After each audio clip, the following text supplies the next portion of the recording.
Good morning. So let's start the chapter. Yes, cell cycle and cell division. Hmm?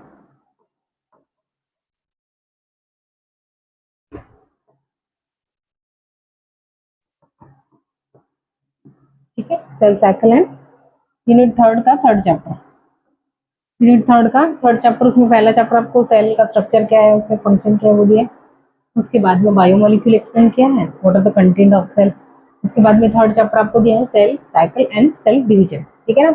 So why does cell divide? Cell divide क्यों करता है? Why does cell divide?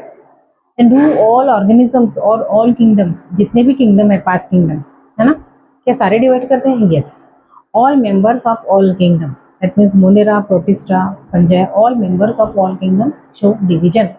और cell divide क्यों करता है, cell division क्यों दिखाते हैं? What is mean by cell division?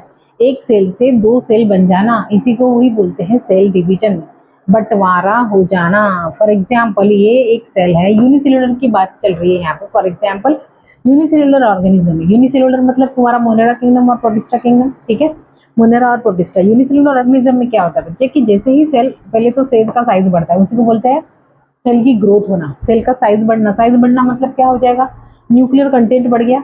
हुँ? जैसे तो प्रोकैरियोट में न्यूक्लियस नाम का कोई चीज नहीं रहता, पर जेनेटिक मटेरियल डबल हो जाता है, और साइटोप्लाज्मिक कंटेंट भी, जितने भी ऑर्गेनेल है, जितना भी जो साइटोप्लाज्मिक कंटेंट है, वो सारा डबल हो गया। उसी को बोलते हैं ग्रोथ। और ग्रोथ होने के बाद, as soon as the growth happens, the cell undergo division. इसी को बोलते हैं, see, from a single cell 2 cell बन गए, सिंगल सेल से 2 डॉटर सेल्स बन गए, 2 डॉटर, है ना, 2 डॉटर सेल्स बन गए, या फिर 2 प्रोजेनी बन गए, या फिर 2 ऑफस्प्रिंग्स बन गए। 2 क्या बन गए? ऑफस्प्रिंग्स। इसी को बोलते हैं reproduction. So you can say here, अपन ऐसे बोल सकते हैं कि यूनिसेलुलर ऑर्गेनिज्म सेल डिवीजन से रिप्रोडक्शन करता है ना। सिंगल सेल से 2 सेल बन गए, फ्रॉम अ सिंगल सेल को ही पेरेंट सेल, और सिंगल पेरेंट सेल जो डिवाइड करता है, जो डिवीजन के अंडर जाता है, उसी को बोलते हैं पेरेंट सेल। पेरेंट सेल से 2 डॉटर सेल बन गए, या फिर प्रोजेनी बन गए, या फिर ऑफस्प्रिंग बन गए। मल्टीसेलुलर ऑर्गेनिज्म में क्या होता है, यहाँ पे एनसीईआरटी बोलते हैं कि सारे मल्टीसेलुलर, मोस्ट ऑफ द, जो हाईएस्ट की अगर भी बात की अपन ने, फॉर एग्जांपल ह्यूमन बीइंग, जो है ना सेल्फ कॉन्शियस है, जिसके पास सेल्फ कॉन्शियसनेस है, जिसके पास, तो ह्यूमन बीइंग की बात कर रहे हैं। तो ह्यूमन बीइंग अपनी लाइफ की शुरुआत कहाँ से करता है? एक सिंगल सेल से अपने लाइफ की शुरुआत कर रहे हैं, जिसको अपन बोलते हैं जाइगोट। फिर ये जाइगोट क्या करता है? जाइगोट एक सेल से 2 सेल बनाता है, फिर ये 2 सेल से बहुत सारे सेल बन गए, फिर बहुत सारे सेल से और बहुत सारे सेल बन गए। मतलब you can see here, from a single cell zygote proper एक स्ट्रक्चर बन जाता है ह्यूमन। ठीक है ना, प्रॉपर एक एडल्ट ह्यूमन बन गया, एडल्ट ह्यूमन, और इसी को अपन बोलते हैं ग्रोथ। ठीक है, तो यूनिसेलुलर में अपन ने देखा कि एक सेल से 2 सेल बनते हैं, मतलब unicellular organism cell division show करता है for the reproduction. Unicellular organism में मेन मोटो क्या है? रिप्रोडक्शन। मल्टीसेलुलर में ऑर्गेनिज्म सेल डिवाइड करता है और फिर ग्रोथ दिखाता है, from zygote to proper adult, proper एक स्ट्रक्चर बन गया, इसी को बोलते हैं growth. So what are the significance और what is the motto, what उद्देश्य क्या है सेल डिवीजन का? एक तो पहला रिप्रोडक्शन है, दूसरा है प्रॉपर ग्रोथ होना। छोटे छोटे से में भी साइज भी बढ़ता है ना। साइज क्यों बढ़ता है? क्योंकि बहुत सारे सेल डिवीजन दिखाते हैं। डिवीजन दिखाते हैं मतलब ओरिजिन बाय डिवीजन दिखाते हैं। एक सेल से दो सेल बनते हैं, बंटवारा हो जाता है न्यूक्लियर मटेरियल का या फिर और साइटोप्लाज्मिक मटेरियल का, इसी को बोलते हैं सेल डिवीजन। और फिर तीसरा उद्देश्य होता है, फॉर एग्जाम्पल जैसे अपने चिपकली देखेगी तो चिपकली की वो जो पूंछ है, वो अगर कभी टूट गई तो फिर वो फिर से रीजनरेट हो जाती है। या फिर हेयर, बाल, सर के बाल टूट गए तो फिर से आ जाते हैं, पूरे टकले नहीं पड़ जाते ना अपन, फिर से बाल आ जाते हैं नए, है ना। बाल तो कंटिन्यू झड़ते रहते हैं, फिर नए बाल भी आते रहते हैं, इसी को बोलते हैं रीजनरेशन या फिर रिपेयर हो जाना। या फिर फॉर एग्जाम्पल कभी हाथ जल गया या फिर कभी खरोच आ गई तो फिर से वहां पे स्किन आ जाती है, तो इसी को बोलते हैं रिपेयर। तो ये तीसरा उद्देश्य हो सकता है, repair. Repair. So what are the different mottos or what are the significance of cell division? पहले तो रिप्रोडक्शन, सेल डिवाइड क्यों करता है? क्योंकि रिप्रोडक्शन के लिए यूनिसेलुलर ऑर्गेनिज्म डिवाइड करते हैं और रिप्रोडक्शन शो करते हैं। दूसरा, मल्टीसेलुलर ऑर्गेनिज्म सेल डिवाइड, और what is the significance of grow cell division in multicellular organism, है ना। मल्टीसेलुलर ऑर्गेनिज्म सेल डिवीजन से ग्रोथ शो करते हैं। और तीसरा, फॉर द रिपेयर। ठीक है, तो सेल डिवाइड क्यों करता है? Why does cell undergo division? सबसे पहला सी फॉर एग्जाम्पल ये छोटा सेल है ना? ये सेल है नॉर्मल सेल। नॉर्मल सेल में क्या होता है? सी यहाँ पे वॉल्यूम ऑफ न्यूक्लियस क्या हो गया, volume of nucleus to volume of cytoplasm क्या होता है? इसमें इंक्रीज होता है, मतलब ये, ठीक है ना? वॉल्यूम ऑफ न्यूक्लियस मतलब न्यूक्लियस जो है इसका, ये छोटे सेल का न्यूक्लियस, स्मॉल सेल में क्या होता है कि जो न्यूक्लियस है, ये न्यूक्लियस ये सेल की एक्टिविटी को कंट्रोल कर सकता है प्रॉपर, ठीक है। और एज सून एज सेल का साइज बढ़ गया, तो साइज बढ़ गया मतलब न्यूक्लियस उतना का उतना ही है, न्यूक्लियर मटेरियल भी बढ़ गया, न्यूक्लियस भी बढ़ गया, न्यूक्लियस तो बढ़ ही गया, और साइटोप्लाज्म जो वॉल्यूम, साइटोप्लाज्म को वॉल्यूम है वो बहुत और ज्यादा बढ़ गया, ठीक है। इसका जो साइटोप्लाज्म का वॉल्यूम है तो बहुत ज्यादा बढ़ गया, तो इतने सारे इतने बड़े साइटोप्लाज्म को इतना छोटा न्यूक्लियस कंट्रोल नहीं कर सकता, इसलिए इसलिए सेल अंडरगो, फिर सेल क्या करता है? Cell undergo division. सेल क्या करता है? एक सेल से दो सेल बना लेता है to restore karyoplasmic index. Karyo मतलब न्यूक्लियस और साइटोप्लाज्म का index, to restore VN/VC। VN/VC मतलब volume of nucleus and volume of cytoplasm, इसी को बोलते हैं कैरियो। कैरियो मतलब न्यूक्लियस और साइटोप्लाज्मिक रेशियो और index, to restore karyo cytoplasmic index. छोटे सेल में द न्यूक्लियस छोटे सेल में क्या होता है? साइटोप्लाज्मिक कंटेंट कम रहता है, इसलिए न्यूक्लियस इज एफिशिएंट और capable to control the activity. जितनी भी मेटाबॉलिक एक्टिविटीज है वो मेटाबॉलिक एक्टिविटीज को वो न्यूक्लियस कंट्रोल कर सकता है। और एज सून एज उसका साइज बढ़ गया तो साइटोप्लाज्मिक कंटेंट बहुत ज्यादा बढ़ जाता है, और फिर उतने बड़े साइटोप्लाज्मिक या फिर साइटोप्लाज्म को या फिर जितनी भी बड़े सेल के एक्टिविटीज को कंट्रोल करना वो छोटे न्यूक्लियस को पॉसिबल नहीं होता। इसीलिए सेल क्या करता है? Undergo division. वो क्या करता है? सेल का अपनी कंटेंट भी बढ़ाता है और जेनेटिक मटेरियल भी डबल करता है, और सेल अंडरगो डिवीजन, ठीक है। सो ये पहला मोटो है इसका, to restore karyoplasmic. Karyo मतलब न्यूक्लियस, प्लाज्म मतलब साइटोप्लाज्म, इसी को बोलते हैं VN/VC। VN/VC का ratio, karyoplasmic index, to restore karyoplasmic index और nucleocytoplasmic ratio. Nucleocytoplasmic ratio, nucleus और साइटोप्लाज्म का जो रेशियो है, न्यूक्लियो साइटोप्लाज्मिक रेशियो को रिस्टोर करने के लिए सेल डिवाइड करता है, ठीक है।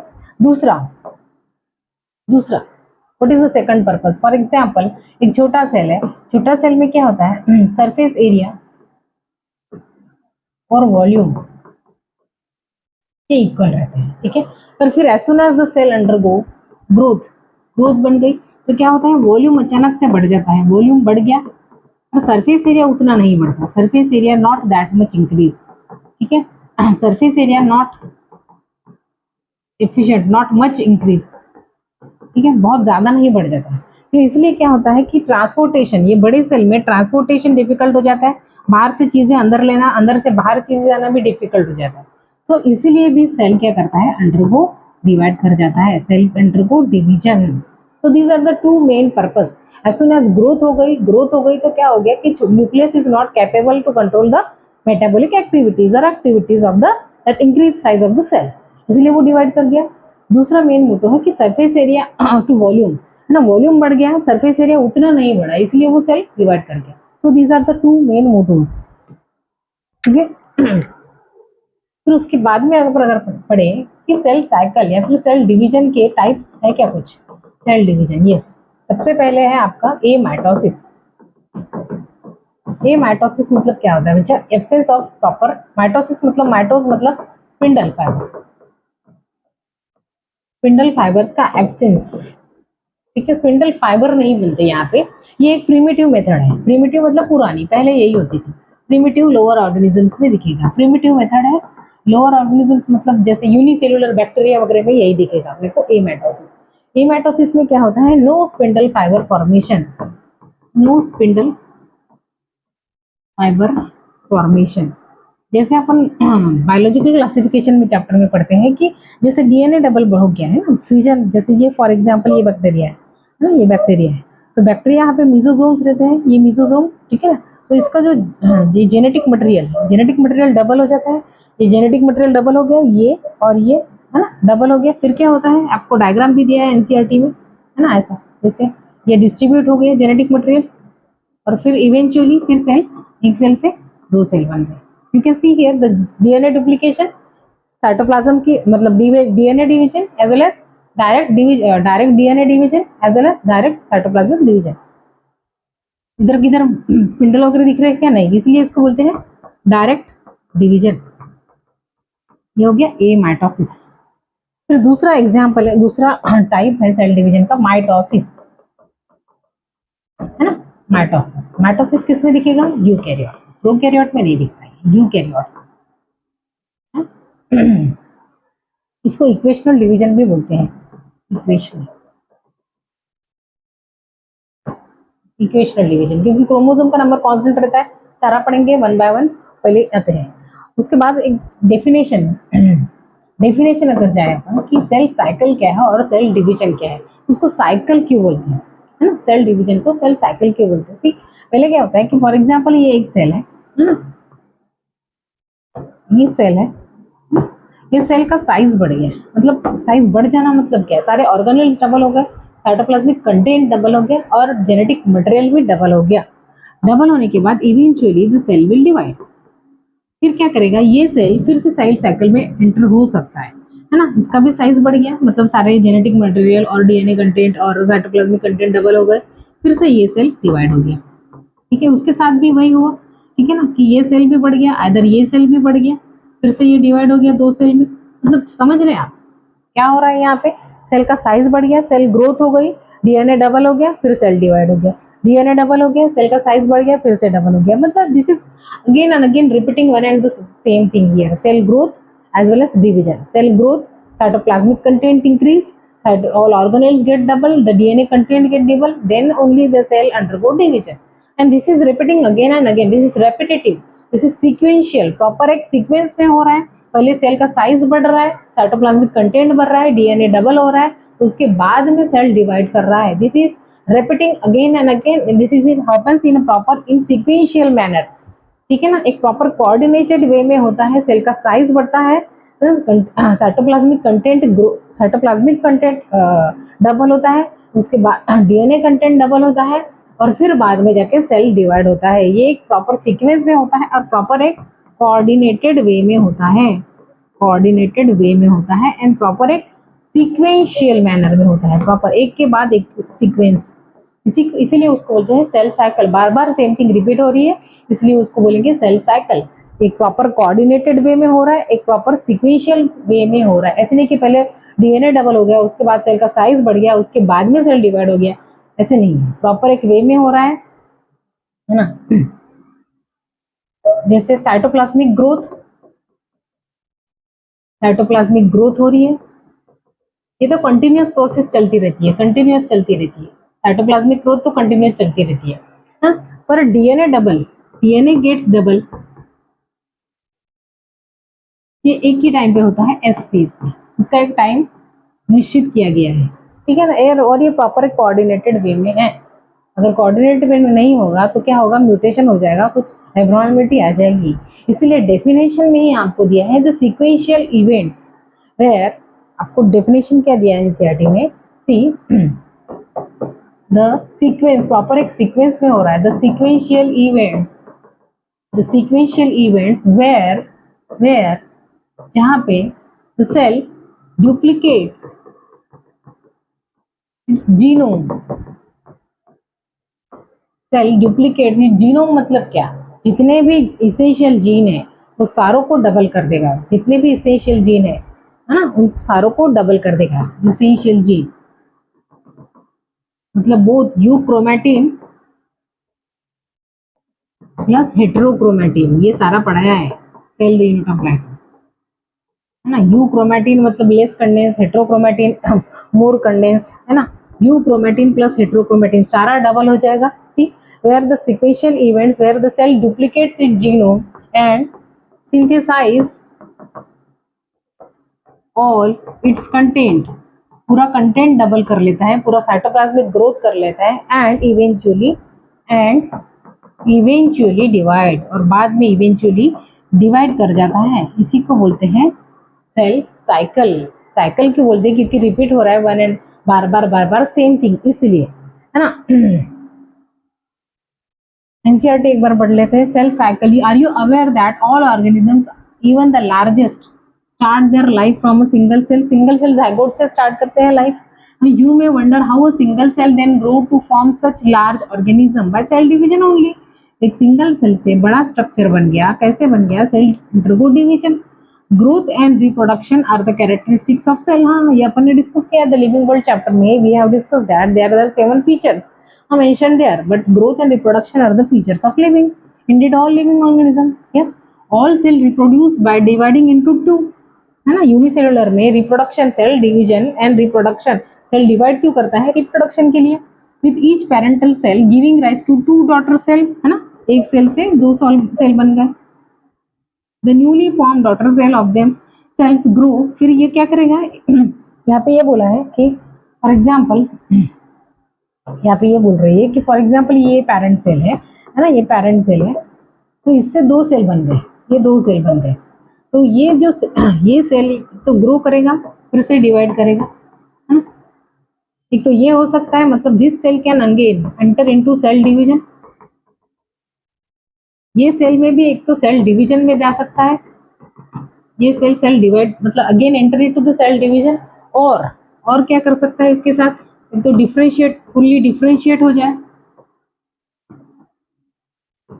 या फिर G0 में चला जाए। ये आगे पढ़ेंगे अपन, ये यहाँ पे थोड़ा दिया है इसलिए मैंने बोला, ठीक है। इसके साथ भी एक तो सेल डिवीजन में जाए, या फिर फुल्ला डिफरेंशिएट हो जाए। ये डिफरेंशिएट हो जाए, डिफरेंशिएट मतलब प्रॉपर एक फंक्शन उसको दे दिया गया है, प्रॉपर एक स्ट्रक्चर उसको दे दिया गया है, उसी को बोलते हैं डिफरेंशिएशन, या फिर टर्मिनलाइजेशन, या फिर मैच्योरेशन। एक तो डिफरेंशिएट हो जाए या फिर G0 में चला जाए। ये आगे पढ़ेंगे अपन। डॉटर सेल कैन बोला इसीलिए, can themselves grow and divide. एक तो ये सेल डिवीजन में जाएगा, ठीक है, ग्रो करेगा, ग्रोथ करेगा और फिर से डिवाइड करेगा, या फिर ये पॉसिबिलिटी हो सकती है, ठीक है।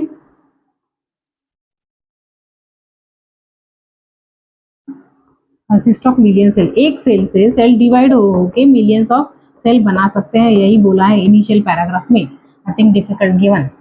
Cell cycle, cell division is very important process in all living organism. Yes, cell division of the cell, यहाँ पे क्या होता है? DNA replication and the cell growth also takes place.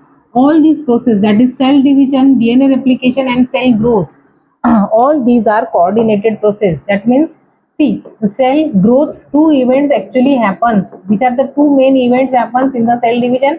Cell growth और दूसरा DNA replication, एंड उसके बाद cell division, ठीक है। Cell growth, DNA replication, all these three events are very important, are coordinated और अंडर जेनेटिक कंट्रोल। ये सारे genetic control, under the control of genes होते हैं, ठीक है। और ये सारे कोऑर्डिनेट वे में होते हैं, और ऑल आर सीक्वेंशियल, एक के बाद एक आते हैं, ठीक है। ये जो सेल ग्रोथ है, मतलब ही साइटोप्लाज्मिक ग्रोथ बोलते हैं इसको। साइटोप्लाज्मिक ग्रोथ ऑर्गेनेल का डबल होना, साइटोप्लाज्म का डबल होना, साइटोप्लाज्मिक ग्रोथ। ये कैसे है बच्चे? कंटिन्यूअस चलती रहती है, this is a continuous process, but this DNA replication occurs only at the S phase. S phase क्या है? सब सारा बताती हूँ one by one. See, how to takes place in a coordinated way, coordinated way में होना चाहिए, otherwise abnormality आ जाएगी, ठीक है। Way to ensure the correct division, है ना। All this process has to be happen in a coordinated way to ensure the equal distribution होना चाहिए। जो भी साइटोप्लाज्म डबल हुआ है, जो भी ऑर्गेनेल्स डबल हुए हैं, वो इक्वली दोनों सेल में जाना चाहिए। जो भी डीएनए डबल हुआ है वो इक्वली, है ना, बिना टूटे फूटे इक्वली दोनों सेल में इक्वल बंटवारा होना चाहिए, है ना। इसीलिए वो कोऑर्डिनेटेड वे में होते हैं। क्यों कोऑर्डिनेटेड वे में होते हैं? क्योंकि वो अंडर द जेनेटिक कंट्रोल है। Formation of progeny cell containing intact genome जाना चाहिए, टूटा फूटा नहीं, जैसा का वैसा। जैसे ह्यूमन में 46 है क्रोमोसोम्स, है ना, जैसे तो 46 के 46 ही जाने चाहिए दोनों में, 46 इसमें 46 दूसरे में, The sequence of events by which cell duplicates its genome. See, cell duplicates its genome and synthesize the other constituent of the cell, and उसके बाद eventually divide into two daughter cells termed as cell cycle. Definition: although the cell growth in terms of cytoplasmic increase ये continuous process है, पर DNA synthesis occurs only, सिर्फ एक specific phase है तभी होता है, उसी को बोलते हैं synthetic phase और S phase. ठीक है. The replicated chromosome DNA are then distributed to the daughter nuclei by a complex series of events. फिर ये पढ़ेंगे under genetic control. ये पूरा cell cycle run is under genetic control. ठीक है, उसके बाद पढ़ते हैं आगे cell division is divided into two phases. Actually for our convenience, अपने कन्वीनियंस के लिए अपन ने इसको डिवाइड कर रहे हैं, बट ये सारे एक अल्टरनेटिवली चलते रहते हैं. ठीक है, एक है इंटरफेज, इसी को बोलते हैं रेस्टिंग फेज, और फिर प्रिपरेटरी फेज, और दूसरा है M phase. Actual division occurs. Actual division यहीं पे होता है. इसमें आपका दो आएगा, कैरियोकाइनेसिस, कैरियो मतलब न्यूक्लियर डिवीजन, जेनेटिक मटेरियल का विभाजन, और कैरियोकाइनेसिस, और फिर उसके बाद में आएगा साइटोकाइनेसिस मतलब साइटोप्लाज्म का विभाजन, और फिर ये हो गया आपका जेनेटिक मटेरियल का विभाजन या फिर न्यूक्लियस का विभाजन. ठीक है, और ये इंटरफेज फिर again divided into three, the G1 phase, S phase and the G2 phase. So these are the phases. चलते हैं वन बाय वन. यहाँ पे एनसीईआरटी में डायग्राम दिए हैं, आपको आना चाहिए. जैसे फॉर एग्जांपल ये दिया है, ऐसे प्रॉपर डायग्राम निकाला है, यहाँ पे देखो. ठीक है, ये है आपका G1 फेज, सबसे बड़ा G1 फेज, ये S फेज हो गया, फिर ये G2 सॉरी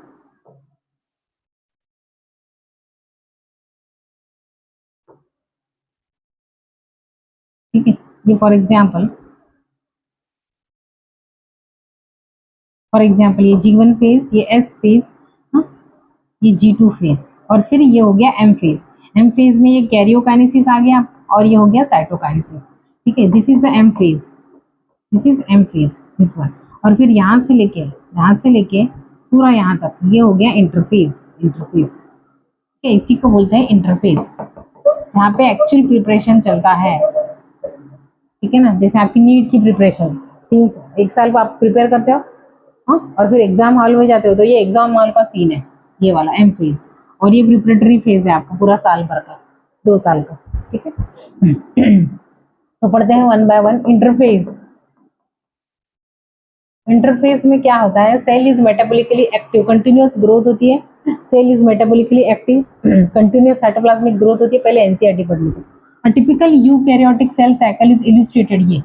ठीक है, ह्यूमन सेल इन कल्चर. हाँ, तो इंटरफेज में क्या होता है, साइटोप्लाज्मिक ग्रोथ,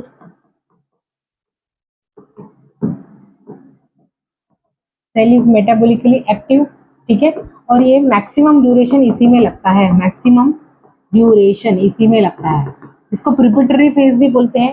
प्रिपरेटरी फेज इसीलिए बोलते हैं क्योंकि एक्चुअल सेल प्रिपेयर करता है. मतलब ऑल बायोमोलिक्यूल, जितने भी 4 बायोमोलिक्यूल अपन पढ़ते हैं, जैसे फैट है, कार्बोहाइड्रेट है, प्रोटीन है, एंजाइम्स है, सारे न्यूक्लिक एसिड है, सारा डबल करेगा, सारे ऑर्गेनेल्स को डबल करेगा, सारे न्यूक्लिक एसिड जितना भी है, डीएनए कंटेंट जितना भी जीनोम है, जितने भी इसेंशियल जीन है, वो सारे को डबल करेगा वो यहाँ पे इंटरफेज में. इसलिए इसको प्रिपरेटरी फेज भी बोलते हैं. और इसको मैक्सिमम टाइम लगता है 100% में से 95% टाइम इसी को लगेगा, किसको, इंटरफेज को. फिर दिस इंटरफेज डिवाइड किया गया है G1 फेज, S फेज और G2 फेज.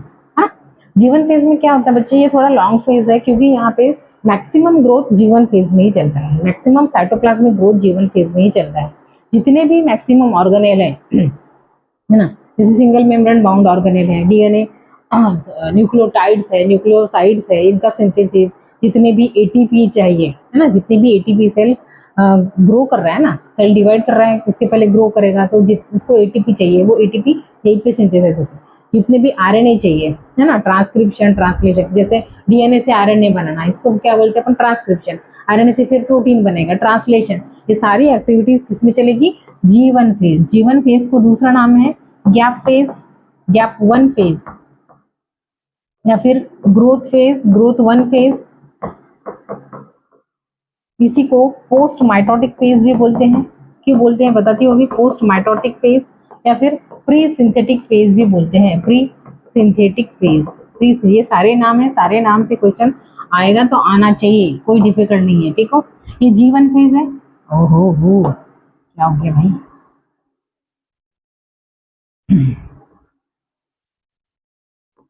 ये आपका G1 फेज है, ठीक है ना। और ये M फेज है, M को ही माइटोटिक फेज बोलते हैं। M मतलब माइटोसिस, माइटोसिस या फिर माइटोटिक फेज।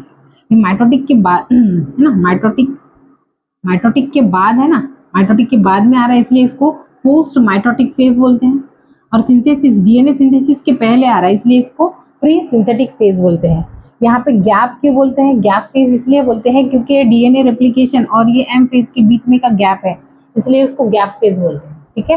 गैप 1 ये पहला गैप है, इसलिए सेल डिवीजन और डीएनए रेप्लिकेशन, है ना, सेल डिवीजन और डीएनए रेप्लिकेशन के बीच का गैप है, इसलिए यहाँ पे व्हाट एक्चुअली हैपेंस, यहाँ पे थोड़ा मैक्सिमम टाइम, सबसे लॉन्गेस्ट ड्यूरेशन लगेगा, मैक्सिमम ग्रोथ होगा इस फेज में, maximum growth, maximum cytoplasmic growth होगा इसमें, मैक्सिमम ऑर्गेनेल्स डबल हो जाएंगे। यहाँ पे न्यूक्लियोसाइड, न्यूक्लियोटाइड्स सारे सिंथेसाइज हो जाएंगे, सारे ऑर्गेनेल्स सिंगल मेम्ब्रेन बाउंड, कुछ एक दो ऑर्गेनेल्स छोड़ के, most of the proteins, most of the proteins, most of the protoplasm, protoplasm मतलब all the biomolecules, all the living matter will be synthesised here, ठीक है। ऑल द एटीपीज, ठीक है ना, enzymes, most of the enzymes, most of the RNAs, most of the RNAs मतलब translation, yes translation, DNA से RNA, DNA से RNA बनना, sorry translation, transcription मतलब क्या, डीएनए से आरएनए बनना, ट्रांसलेशन मतलब आरएनए से प्रोटीन बनना, ट्रांसलेशन, ट्रांसक्रिप्शन, ये सारा इसी में होगा, इसलिए इसको मैक्सिमम टाइम लगता है, क्योंकि अगर न्यूट्रिएंट्स अवेलेबल रहेंगे, प्रॉपर ग्रोथ फैक्टर्स अवेलेबल रहेंगे जो सेल की ग्रोथ के लिए रिस्पॉन्सिबल है, सेल को उस टाइम पे मैक्सिमम न्यूट्रिएंट्स की जरूरत है, इसलिए ये सेल को टाइम ज्यादा लगता है। और ये सेल का टाइम जो है G1 फेज का वेरिएबल भी होता है ना, क्योंकि this phase is properly totally depend on the nutrients as well as other factors also. G1 phase देख ले, NCERT what NCERT is saying, the cell divide once approximately, अच्छा पढ़ते हैं। उसके बाद में आता है आपका एस फेज। एस फेज में क्या होता है, एस फेज को ही बोलते हैं सिंथेटिक फेज, क्योंकि यहाँ पे होता है डीएनए का सिंथेसिस, डीएनए मतलब डीएनए जेनेटिक मटेरियल का सिंथेसिस, डीएनए मतलब डीऑक्सी राइबो न्यूक्लिक एसिड, और इस न्यूक्लिक एसिड मुझे प्रीवियस डीएनए से दूसरा डीएनए बनाना है, इसलिए एक एंजाइम चाहिए, इस एंजाइम का नाम है डीएनए पॉलीमरेज, डीएनए पॉलीमरेज। तो ये एंजाइम इसी फेज में एक्टिव रहेगा, डीएनए पॉलीमरेज, ठीक है।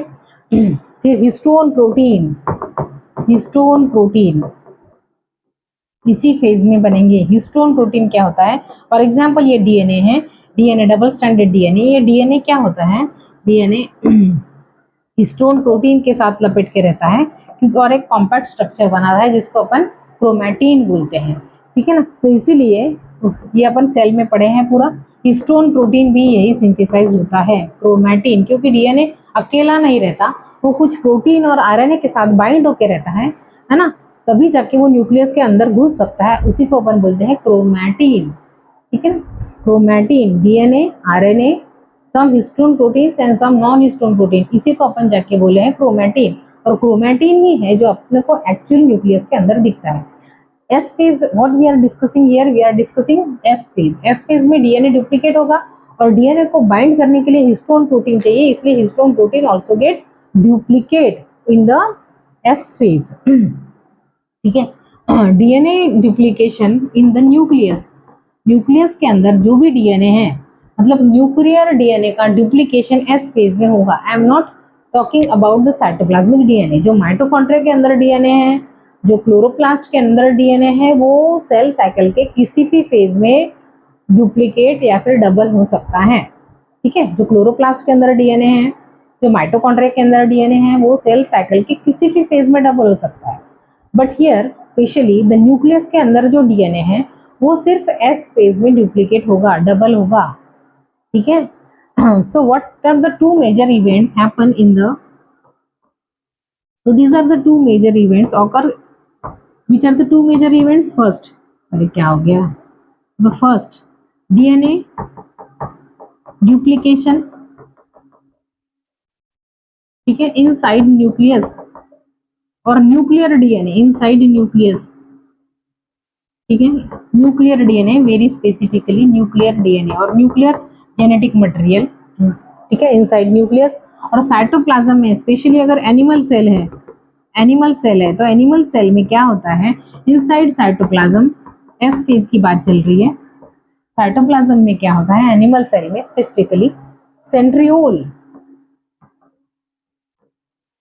है ना, दैट कार्टविल स्ट्रक्चर अपन ने जो पढ़े थे, सेंट्रियोल डुप्लीकेशन होता है, सेंट्रियोल डुप्लीकेशन होता है। सेंट्रियोल डबल इसलिए होता है क्योंकि सेंट्रियोल ही है जो क्रोमोसोम्स का इक्वल बंटवारा करेगा, इसीलिए centriole duplication in the animal cell, specifically plant में, एनिमल लोअर हायर प्लांट में सेंट्रियोल नाम का चीज कोई होता नहीं है। ये ना, so these are the two major events happen inside the S phase and also histone protein synthesis. ठीक है, फिर आते हैं अपनी थर्ड फेज, ये पूरा एनसीईआरटी पढ़ेंगे अपन, ढंग से पढ़ेंगे, शिद्दत से। ठीक है, G2 फेज, G2 फेज में क्या होता है बच्चे, G2 फेज में जितने भी बचे हुए कंटेंट है, cytoplasmic growth continue to increase, cytoplasmic growth होती रहती है, चलती रहती है G2 फेज में। G2 फेज में क्या होता है, प्रोटीन्स, बचे हुए प्रोटीन्स भी सिंथेसाइज होता है। ठीक है, जैसे ट्यूबुलिन प्रोटीन आ गया, ट्यूबुलिन प्रोटीन क्यों चाहिए अपने को, एम फेज में चाहिए ये। ट्यूबुलिन प्रोटीन से क्या बनेंगे, माइक्रोट्यूबुल्स बनेंगे, माइक्रोट्यूबुल से ही क्या बनेगा बच्चे, स्पिंडल फाइबर बनेगा, स्पिंडल फाइबर, और स्पिंडल फाइबर ही क्या करेगा, क्रोमोसोम का डिवीजन करेगा, क्रोमोसोमल डिवीजन, है ना, ये सारा आगे जाके समझेगा। तो बेसिकली मुझे एक ही चीज बताना है कि ट्यूबुलिन प्रोटीन जो है, ये ट्यूबुलिन प्रोटीन कहाँ पे बनता है, G2 फेज में बनता है ना? और फिर यहाँ पे कुछ ऑर्गेनेल्स भी डुप्लीकेट होते हैं, जैसे अपना जीबी हो गया, गोल्गी बॉडी, है ना, डबल मेम्ब्रेन बाउंड माइटोकॉन्ड्रिया, इनका डुप्लीकेशन यहीं पे हो गया। क्लोरोप्लास्ट, प्लांट सेल में अगर क्लोरोप्लास्ट की बात करें तो ये क्लोरोप्लास्ट का भी डुप्लीकेशन इसी फेज में होगा, G2 फेज में। ठीक है,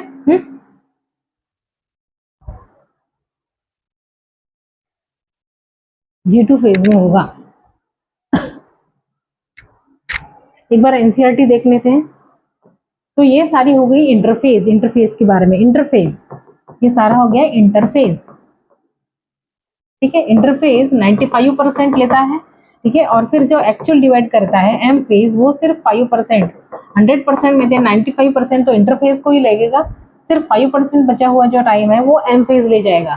ठीक है, ये है सेल डिवीजन की फेजेस, सेल डिवीजन की फेजेस, सेल डिवीजन का टाइम और फेजेस। सेल डिवीजन का टाइम क्या होता है, फिक्स नहीं रहता है, ये वैरी होता है, vary from organism to organism, एक ऑर्गेनिज्म और दूसरे ऑर्गेनिज्म में सेल डिवीजन का टाइम वेरी होता है। फॉर एग्जाम्पल आपको एनसीईआरटी में दिया है दोनों, फॉर एग्जाम्पल अगर ह्यूमन सेल कल्चर में, ऐसे नहीं है, ह्यूमन सेल अगर टिश्यू कल्चर में देखो, ह्यूमन सेल का, एक ह्यूमन सेल लो, उसका कल्चर लगाओ, कल्चर लगाने के बाद ऐसा ऑब्जर्व किया गया है कि ये जो सेल है ये डिवाइड कर रहा है, तो उसमें से कितने टाइम में डिवाइड कर रहा है, 24 आवर्स लग गए एक सेल को 2 सेल बनाने में। ठीक है, 24 hours, human cell divide in every 24 hours, और ये 24 आवर्स में से out of this 24 hours 23 hours लग रहे हैं आपके इंटरफेस को, एक्चुअल प्रिपरेशन को, और सिर्फ 1 आवर लग रहा है डिवीजन को, माइटोसिस को, डिवीजन को, सिर्फ 1 आवर, ओनली 5%, 95% तो यही कहा गया। ठीक है, फिर अगर मैं कंपेयर करती हूँ दूसरा यीस्ट, ये फंगस है, यूनिसेलुलर फंगस, अगर मैं यीस्ट की बात करती हूँ तो यीस्ट का सेल डिवीजन का टाइम है 90 मिनट्स, क्या है 90 minutes. You can see the difference from one species, human में, अगर एनिमिलिया किंगडम का ह्यूमन में देखो, होमोसेपियन, तो उसको 24 आवर लग रहे हैं एक सेल से 2 सेल बनाने में, और अगर मैं यीस्ट की बात करूं तो यीस्ट सेल को लग रहे हैं 90 मिनट्स, है ना, you can see the variation in the time. 24 hour 90 minutes, 90 minutes में से 85 मिनट्स वो किसको लग रहा है, इंटरफेस को, और ओनली 5 मिनट में वो डिवाइड कर रहा है, डिवीजन कर रहा है, ठीक है। So you can see the cell time of cell division vary from one species और one organism to another organism, and also cell division vary, the time of cell division varies from cell to cell, cell to cell. जैसे मैं देखूं for example skin के cells है, skin के cells ये नए नए कंटिन्यू बनते रहते हैं, पुराने क्या होते हैं, पुराने रिप्लेस होते रहते हैं, नए बनते रहते हैं। Even hair cells, hair cells मतलब एपिडर्मल जो भी सेल्स है एपिडर्मिस के, hair cells, skin cells, even gut है ना, गट गट मतलब अपने जीआईटी की लाइनिंग में जितने भी सेल्स है वो कंटिन्यू रिप्लेस होते रहते हैं, है ना। वो रिप्लेस क्यों होते रहते हैं, क्योंकि कंटिन्यू बाहर के एनवायरमेंट से एक्सपोज होते रहते हैं, है ना। अपन कुछ भी खाते रहते हैं, गर्म खाते हैं, ठंडा खाते हैं, एसिडिक खाते हैं, है ना। तो गट की एपिथेलियल सेल्स है वो कंटिन्यू किसी भी चीज को एक्सपोज होते रहते हैं, एसिड, अल्कली, गरम, ठंडा, एनीथिंग स्वीट, सोर। बाहर के एपिथेलियल सेल्स, बाहर की जो कवरिंग है स्किन की कवरिंग, इसके सेल्स भी कंटिन्यूस एक्सपोज होते रहते हैं बाहर के एनवायरमेंट को, तो वो भी रिप्लेस होते रहते हैं कंटिन्यूसली, ठीक है। Even hair cells, even blood cells RBCs वगैरह, है ना, ये कंटिन्यूस, इनका जो सेल डिवीजन का टाइम है, इनका सेल डिवीजन का टाइम कम रहेगा, सेल डिवीजन का टाइम विल बी शॉर्ट रहेगा। क्यों शॉर्ट रहेगा, क्योंकि ये कंटिन्यू सेल डिवीजन में रहते हैं, कंटिन्यू सेल 1 से 2 से 2 से 3 सेल, 2 से 4 सेल, 4 से 8 सेल बनाते रहते हैं, इसलिए इनका सेल डिवीजन का टाइम शॉर्ट रहेगा। लेकिन कुछ सेल आकर देखिए अपन ने, जैसे न्यूरॉन, न्यूरॉन क्या हो गया, न्यूरॉन में सेंट्रियोल नहीं रहता बच्चा, सेंट्रियोल नहीं रहता, तो ये डिवाइड नहीं करता, do not show cell division. Even our cardiac cell, cardiac muscle के सेल जो है वो भी सेल डिवीजन नहीं दिखाते, ठीक है ना। इवन अपन ये स्केलेटल मसल सेल, ठीक है ना।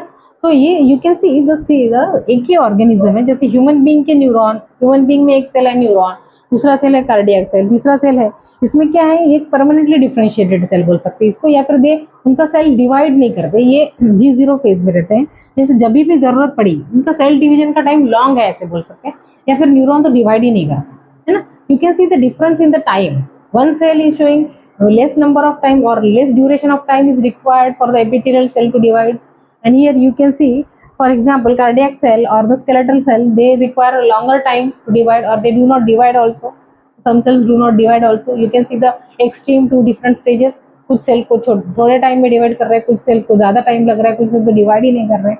so you can see here the cell division, the time or the time of cell division vary from one cell to another cell, and also the time of cell division vary from one organism to another organism also।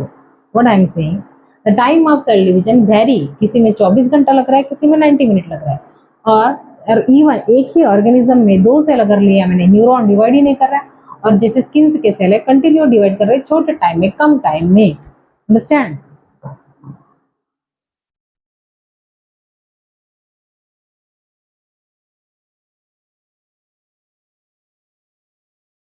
क्या बोल रहे, however this duration of the cell cycle can vary from एक organism to दूसरे organism, ठीक है, and also from cell type to cell another cell type। for example yeast है ना, 90 minutes लग रहा है। the cell cycle is divided into two basic phases, interphase हो गया और दूसरा हो गया M phase, और उसी को बोलेंगे mitosis। the M phase represent the phase when the actual cell division or mitosis occurs। interphase represents the phase between two successive M phase, है ना। ये हो गई M, टू सक्सेसिव, जैसे हाँ two successive M phase.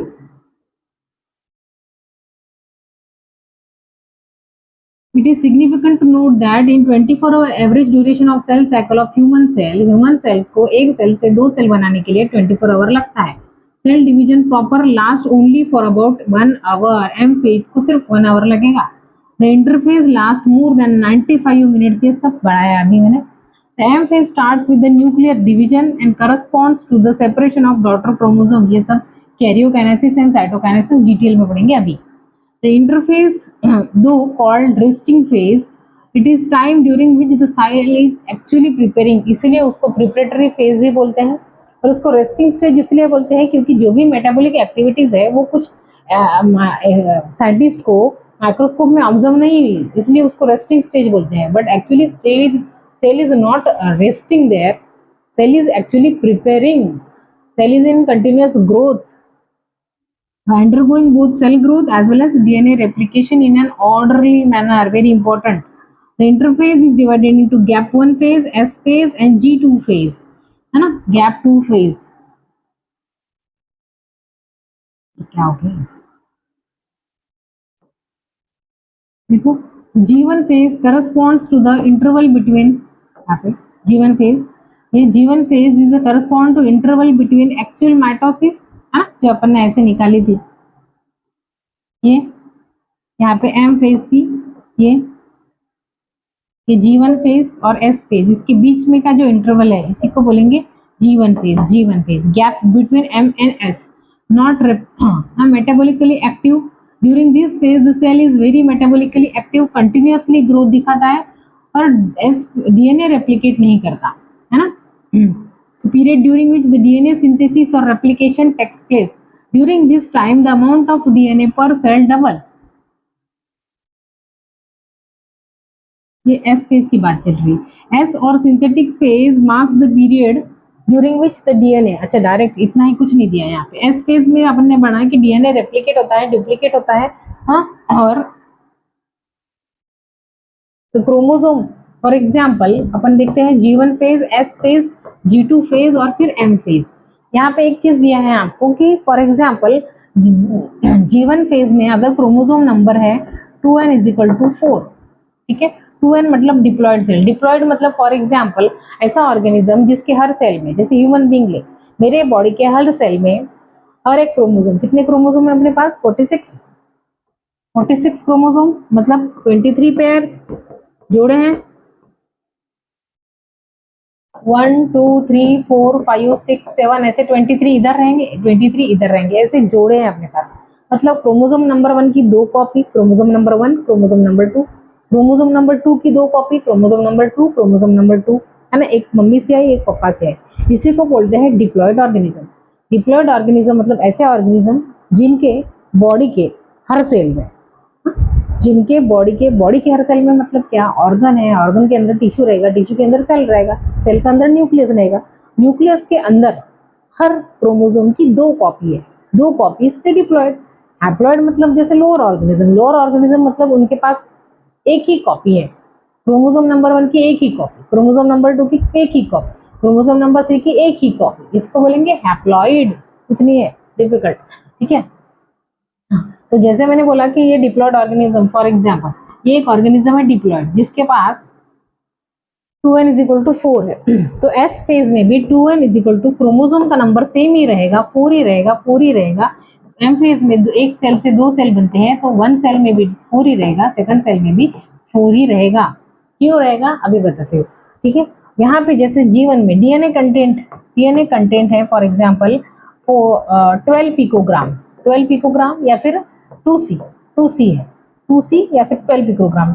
C क्या है, उसका यूनिट है, जैसे मीटर, लीटर, ये यूनिट रहते ना, तो यहाँ पे डीएनए मेजर करने का यूनिट क्या है, C है या फिर पिकोग्राम है।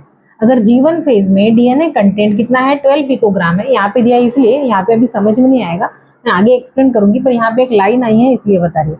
12 पिकोग्राम है, तो एस फेज में डीएनए डबल हो जाता है, तो कितना हो जाता है, 24 पिकोग्राम, ठीक है। ये कितना हो जाएगा, 4C, ठीक है।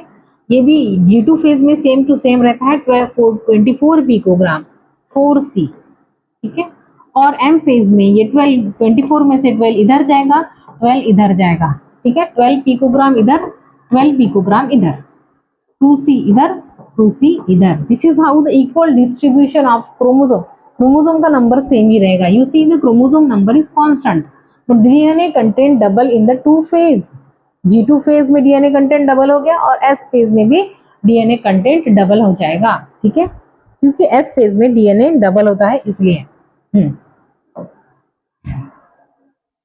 ये दिया है क्रोमोसोम नंबर सेम रहता है पर डीएनए कंटेंट डबल हो जाता है।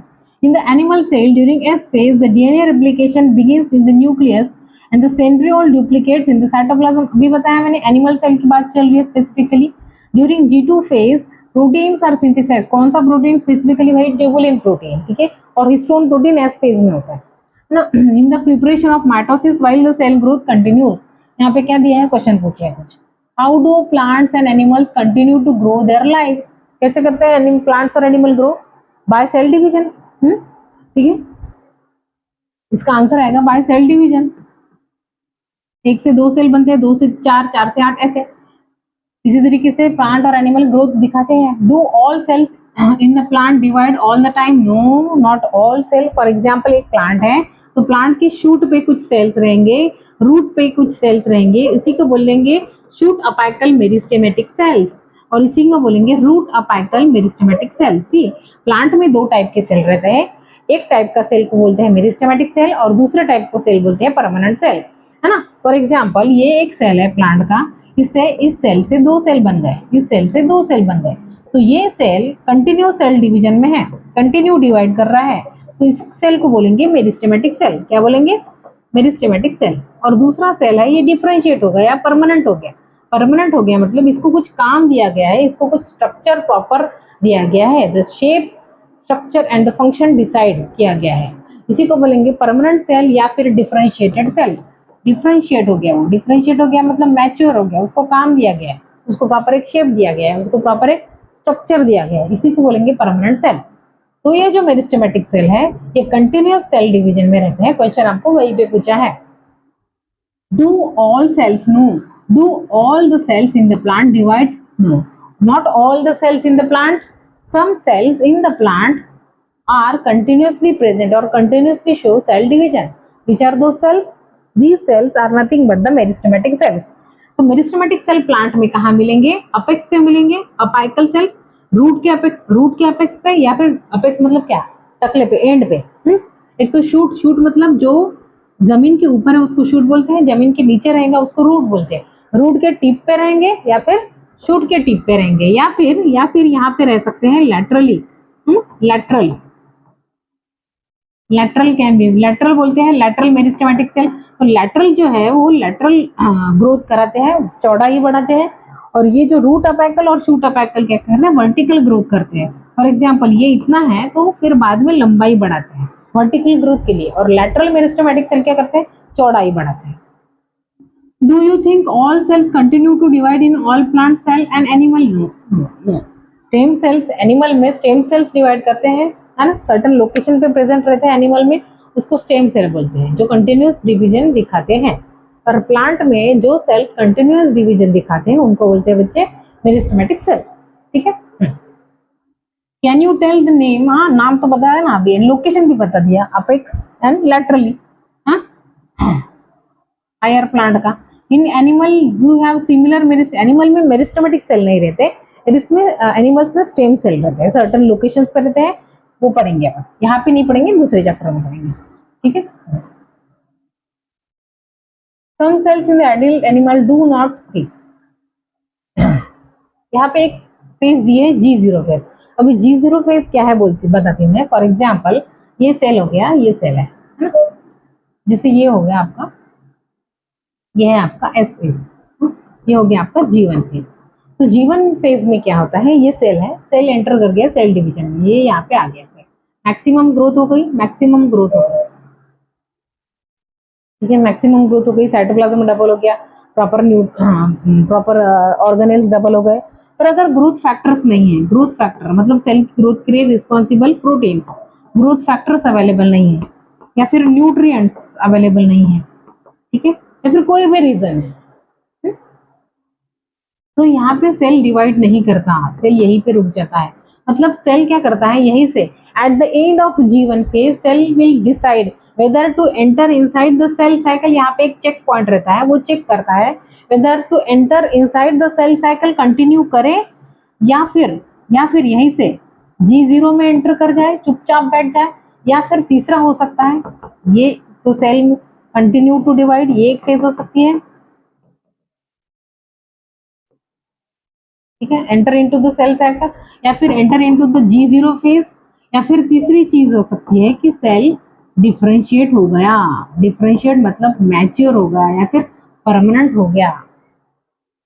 ठीक है, at the end of G1 phase the cell will divide. यहाँ पे आने के बाद सेल डिवाइड करता है। एक तो मैं एग्जिट कर जाऊँ सेल साइकिल, एग्जिट मतलब कुछ टाइम के लिए चुपचाप बैठ जाऊँ, जिसको बोलते हैं G0 फेज में चला जाऊँ, या फिर परमानेंटली डिफरेंशिएट हो जाऊँ, मतलब प्रॉपर एक शेप बना लो, प्रॉपर एक स्ट्रक्चर, प्रॉपर एक फंक्शन दे दिया जाए उस सेल को, या फिर पूरे कंटिन्यू आगे कंटिन्यू करे एस फेज में चला जाए। ठीक है। तो G0 फेज क्या होता है? G0 फेज ऐसा एक फेज है जहां पे सेल मेटाबॉलिकली एक्टिव तो रहता है, मेटाबॉलिकली एक्टिव रहता है, सारे मेटाबॉलिज्म दिखाएगा, मेटाबॉलिकली एक्टिव तो रहता है, पर cell do not proliferate, cell do not divide, division नहीं दिखाता, सेल डू नॉट डिवाइड या फिर cell do not proliferate. Proliferate मतलब सेल डिवीजन ही होता है बच्चे, एक सेल से बहुत सारे सेल बनाना, इसको बोलते हैं cell proliferation. Cell do not proliferate, चुपचाप बैठ गया सेल, यहां से निकल गया, exit the cell cycle. When the cell at the end of G1 phase cell exit the cell cycle enter into the G0 phase. G0 phase ऐसी stage है जहां पे सेल एक्टिव रहते हैं, इसको क्विसेंट स्टेज बोलते हैं। क्विसेंट मतलब सेल चुप बैठ गया है, मैं चुप रहूंगी, पिक्चर देख ला दे, चुप बैठ जाता, सेल बिल्कुल चुप बैठ गया, कोई काम कोई सेल डिवाइड नहीं कर रहा है, बिल्कुल मेटाबॉलिकली एक्टिव है। जब उसको जरूरत पड़ेगी उसको बुलाया जाएगा, तब जाके वो डिवाइड करेगा, पर अभी वो डिवाइड नहीं कर रहा है, अभी वो मेटाबॉलिकली एक्टिव है, चुप बैठा हुआ है। ठीक है। जब उसको जरूरत रहेगी तब उसको बुलाया जाएगा, then when it is necessary then that cell will divide, cell will divide whenever necessary. क्या बोल रहा हूँ आगे का? Some cells in the animal do not appear to exit the cell division. See, some cells in the adult animal do not appear to exhibit the cell division. For example, अभी मैंने बताया cardiomyocytes heart के cell division नहीं दिखाते। Neurons do not have a centriole, और centriole चाहिए cell division के लिए, इसलिए neurons the nerve cell division नहीं दिखाते। The cardiomyocytes, the heart cells do not show cell division, and many other cells divide only occasionally as needed to replace the cell that have been lost because of the injury or cell death. अगर जरूरत पड़ी तभी जाके वो cell division में आएंगे और फिर सेल डिवीजन दिखाएंगे, है ना। These cells that do not divide the further and exit at the G0, ये G1 फेज में एग्जिट कर गए। To enter in the inactive stage, inactive नहीं रहती, एक्चुअली मेटाबॉलिकली एक्टिव ही है, कॉल्ड क्वाइसेंट स्टेज और G0 phase. Cells in this stage remain metabolically active but no longer proliferate unless called to do upon requirement. जब भी कोई जरूरत, अगर heart cell कोई डैमेज हो गया तभी जाके वो कार्डियक सेल साइकिल में एंटर करेगा, और सेल साइकिल में एंटर करेगा और फिर जाके डिवाइड करेगा। ठीक है।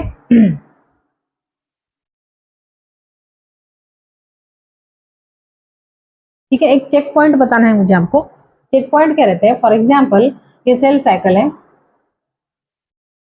चेक पॉइंट अपन बाद में पढ़ते हैं, पहले एम फेज पढ़ लेते हैं। एम फेज चेक पॉइंट्स बताना है, पर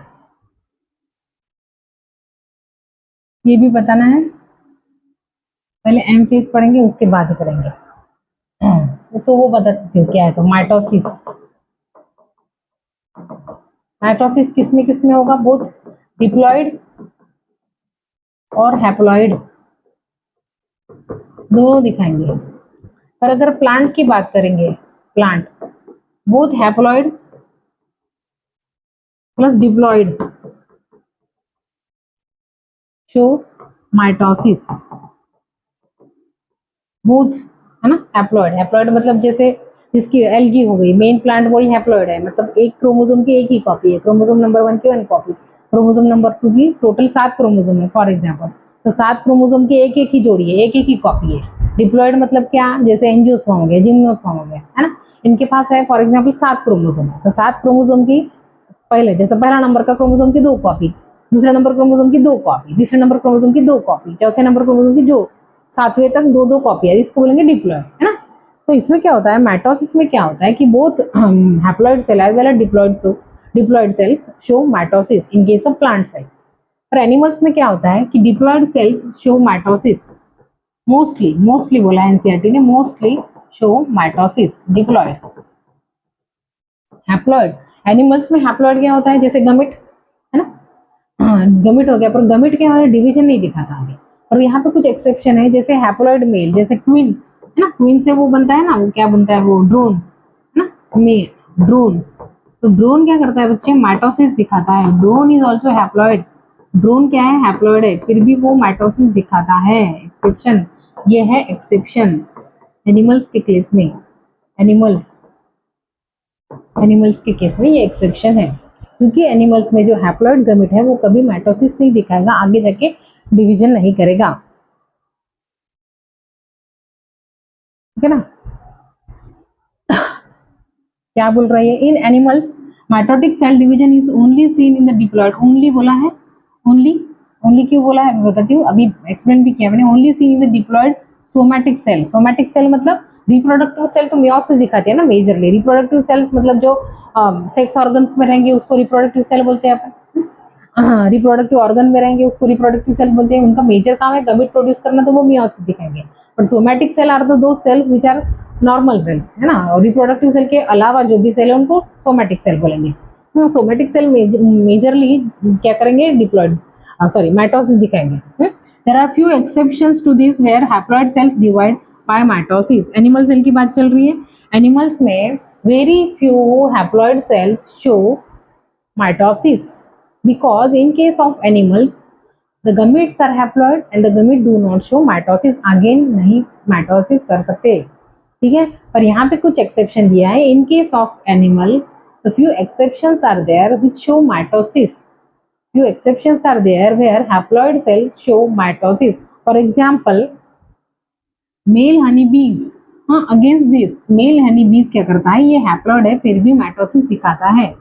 और इसके उल्टा है प्लांट में, प्लांट्स में बोथ, यहाँ पे अल्टरनेशन ऑफ जनरेशन चलता है ना प्लांट में, गमीटोफाइटिक जनरेशन मतलब हैप्लॉइड जनरेशन और diploid generation, mitotic division in both haploid as well as diploid cell occur.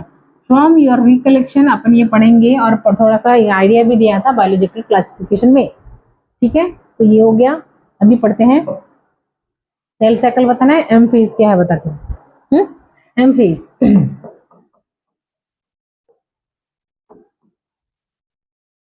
M phase में एक्चुअल डिवीजन होता है, इसको माइटोसिस फेज भी बोलते हैं। ये 5%, बहुत कम ड्यूरेशन लगता है, ओनली 5%। अगर 24 आवर है उसमें से 1 आवर, और अगर 90 मिनट है उसमें से सिर्फ 5 मिनट्स लगेंगे डिवीजन को, ठीक है। एम फेज में दो आता है, अपने को दो पढ़ना है, एक है साइटोकाइनेसिस, साइटोप्लाज्मिक डिवीजन, काइनेसिस मतलब डिवीजन, साइटो मतलब साइटोप्लाज्म का, और दूसरा है कैरियो, कैरियो मतलब न्यूक्लियस, न्यूक्लियस, ठीक। कैरियोकाइनेसिस मतलब किसका बंटवारा, काइनेसिस मतलब बंटवारा, डिवीजन किसका, न्यूक्लियस का। कैरियोकाइनेसिस में आपके चार आएंगे, पहला आएगा प्रोफेज, दूसरा आएगा आपका मेटाफेज, ये आएगा एनाफेज, फिर आएगा टीलोफेज।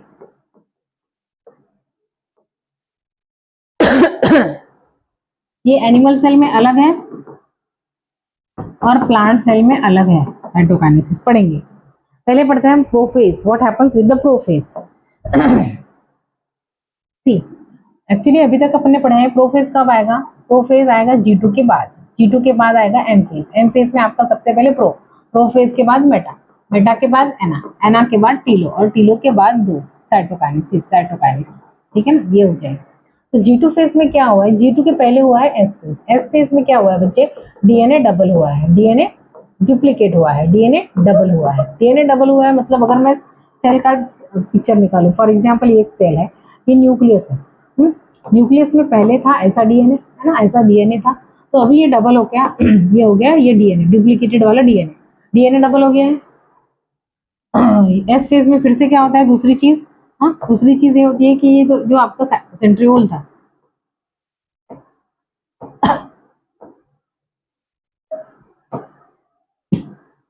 ये जो आपका सेंट्रियोल था है ना, ये सेंट्रियोल भी डुप्लीकेट हुआ था, ये हुआ था, ये सेंट्रियोल डुप्लीकेट हुआ था, ये चीजें हुई थी एस फेज में। अभी ये मैं पूरा एस फेज का डायग्राम मैंने बनाई। एस फेज में क्या हुआ कि डीएनए डबल हुआ है, ये पुराना डीएनए और ये नया डीएनए, ये डुप्लीकेट हुआ है, और ये सेंट्रियोल है, सेंट्रियोल भी डुप्लीकेट हुआ है। What happens in the prophase, see two phases are there. सबसे पहले ये बड़ा अगर मैं डायग्राम निकालूं, मैं ही नहीं हूँ, अर्ली प्रोफेज में क्या होता है, ये सेल है आपका, सेल के अंदर क्या है, न्यूक्लियस है, न्यूक्लियस है, ठीक है। न्यूक्लियस में आपका ये सेंट्रियोल था, ये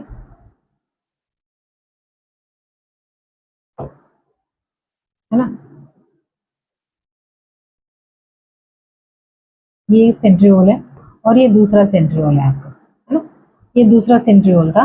तो ये दोनों centriole started moving to the opposite pole, ठीक है, यहाँ पे है तो एक यहाँ पे जाएगा और एक यहाँ पे आएगा, started moving towards the opposite pole. फिर दूसरी चीज क्या होती है कि ये जो डीएनए था, ये पहले का डीएनए और फिर ये नया डीएनए, ये पूरा उलझा हुआ है एक दूसरे से। इसके साथ क्या होता है, ये जो डीएनए है ये प्रॉपर कंडेंसेशन दिखाता है, प्रॉपर एक स्ट्रक्चर बनाने लगता है, ये प्रॉपर ऐसा एक स्ट्रक्चर बनाने लगता है। That means you can see the chromosome started, chromosome जो टैंगल्ड हुआ था एक दूसरे के अंदर, टैंगल मतलब पूरा उलझा हुआ था, वो सुलझने लगता है और प्रॉपर एक स्ट्रक्चर बनाने लगता है जिसको बोलते हैं क्रोमोसोम। क्रोमोसोम मतलब क्या, क्रोमैटिन ही है, डीएनए ही है, पर एक प्रॉपर स्ट्रक्चर जैसे दिखता है। और यहाँ पे आपको दिखेंगे ये दो स्ट्रक्चर, इसको बोलते हैं टू क्रोमैटिड्स दिखेंगे आपको, क्रोमैटिड्स, ठीक है, ठीक है। फॉर एग्जाम्पल जैसे जीवन फेज में आपको ऐसा दिखेगा, क्रोमोसोम दिखता नहीं है पर अगर मैं डायग्राम निकालूंगी तो जीवन फेज में आपको ऐसा दिखेगा, ये क्रोमोसोम है, इसके अंदर डीएनए ऐसा है, ये डीएनए है। G2 फेज में आपको ऐसा दिखेगा, G2 फेज में, G2 फेज में आपको डीएनए डबल हो गया, ऐसा, ये डबल हो गया, ये क्रोमोसोम ही है, एक ही क्रोमोसोम है, एक ही क्रोमोसोम। एस फेज में भी ऐसा ही दिखेगा, G2 फेज में भी ऐसा ही दिखेगा, और एम फेज की प्रो फेज में आपको ये स्ट्रक्चर दिखेगा। ये जो धागे जैसा स्ट्रक्चर था, डबल डीएनए हुआ था, ये प्रॉपर एक ऐसा स्ट्रक्चर बनाएगा, ठीक है। So what are the events occur, यहाँ पे आपको डबल मेम्ब्रेन बाउंड न्यूक्लियर दिखेगा, डबल मेम्ब्रेन बाउंड न्यूक्लियर दिखेगा ही, ठीक है। और फिर प्रॉपर गोल्गी वगैरह, सॉरी, प्रॉपर ईआर वगैरह दिखेगा, प्रॉपर ईआर वगैरह दिखेगा, ये ईआर हो गया, ठीक है। यहाँ पे गोल्गी भी दिख सकती है, गोल्गी भी दिखेगी, गोल्गी ऐसी नहीं निकालनी चाहिए, गोल्गी दिखेगी, ठीक है। और जैसे जैसे ये है आपका डायग्राम अर्ली प्रोफेज का, अर्ली प्रोफेज हो गया, अर्ली प्रोफेज, अर्ली प्रोफेज में ऐसा स्ट्रक्चर दिखता है, न्यूक्लियोलस दिख सकता है, न्यूक्लियोलस दिखेगा। ये जो डीएनए था जो डुप्लीकेट हुआ था एस फेज में, वो प्रॉपर सुलझने लगता है, प्रॉपर कंडेंसेशन दिखाता है, प्रॉपर एक स्ट्रक्चर बनाने लगता है जिसको अपन देख सकेंगे विथ, जिसको बोलेंगे अपन chromosome. That means chromatid which gets duplicate और the DNA which gets duplicated in the S phase continues in the G2 phase and started condensation in the prophase, early prophase, ठीक है। फिर लेट प्रोफेज में क्या होता है, suppose ये cell है तो सेल के अंदर का न्यूक्लियर मेम्ब्रेन टूटने लगता है, न्यूक्लियर मेम्ब्रेन ऐसा टूटा टूटा दिखेगा, टूटा टूटा दिखेगा, और प्रॉपर क्रोमोसोमल स्ट्रक्चर्स दिखेंगे आपको, ये क्रोमोसोम है, ये दूसरा क्रोमोसोम है, ठीक है, ये तीसरा क्रोमोसोम है, ठीक है, और ये चौथा क्रोमोसोम, प्रॉपर क्रोमोसोमल स्ट्रक्चर दिखेंगे। ये जो अपन ने डुप्लीकेट किया था ये, ठीक है, ये जो है ये क्या है, सेंट्रियोल है, ये सेंट्रियोल है, ठीक है, ये अपोजिट पोल की तरफ जाएंगे और सेंट्रियोल से ऐसे ऐसे धागे निकलेंगे, ये धागे हैं, ठीक है, these are the thread like structures, these are the thread like structures, जिसी को बोलते हैं स्पिंडल फाइबर, ये thread like structures. So this happens in the late prophase, this is a late prophase. Late prophase में क्या क्या दिखता है, सबसे पहले chromosome, chromosomal condensation, chromosomal condensation, nuclear membrane, nuclear membrane, यहाँ पे आपको कहीं न्यूक्लियोलस नहीं दिखेगा, न्यूक्लियोलस, ठीक है। जीबी, गोल्गी बॉडी, ईआर, ये सारे क्या होता है, डिसअपियर हो जाते हैं, डिसअपियर, ठीक है। फिर जो स्पिंडल फाइबर है, the centriole move to the opposite pole. Next दिखते हैं तीसरा इवेंट, द सेंट्रियोल मूव्स, ठीक है ना। जैसे ये सेल था, पहले इधर ही थे दोनों सेल, तो फिर ये अपनी जगह पे चला गया, ये यहाँ पे आ गया, मूव टू द अपोजिट, ये इक्वेटर है, बीच में से एक पोल आया, ये एक पोल, ये दूसरी पोल पे चला गया, centriole move to the opposite pole, opposite है ना, ये एक पोल हो गया, ये opposite pole, opposite pole, opposite pole पे चले जाए। और फिर चौथा इवेंट हो गया कि ये जो सेंट्रियोल है उसमें से स्पिंडल फाइबर रेडिएट हो गए। स्पिंडल फाइबर मतलब क्या हो गया, बेसिकली यहाँ पे एक चीज आपको ध्यान में रखनी है, what is mean bye spindle apparatus. जैसे एक सेल है, ये एक सेल में यहाँ पे एक सेंट्रियोल है, ये दूसरा सेंट्रियोल है, ये डिफरेंट पोल पे है ना। सेंट्रोसोम मतलब क्या होता है, एक सेंट्रियोल दूसरा सेंट्रियोल 90 डिग्री पे है, इसको अपन बोलते हैं सेंट्रोसोम, ठीक है। फिर यहाँ से ऐसे कुछ रेडिएट होने लगे स्ट्रक्चर, जैसे फॉर एग्जाम्पल ऐसे, है ना।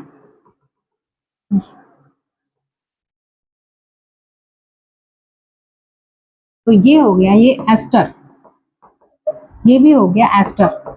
एस्टर, एस्टर मतलब कुछ नहीं है, एस्टर मतलब क्या होता है, सेंट्रियोल और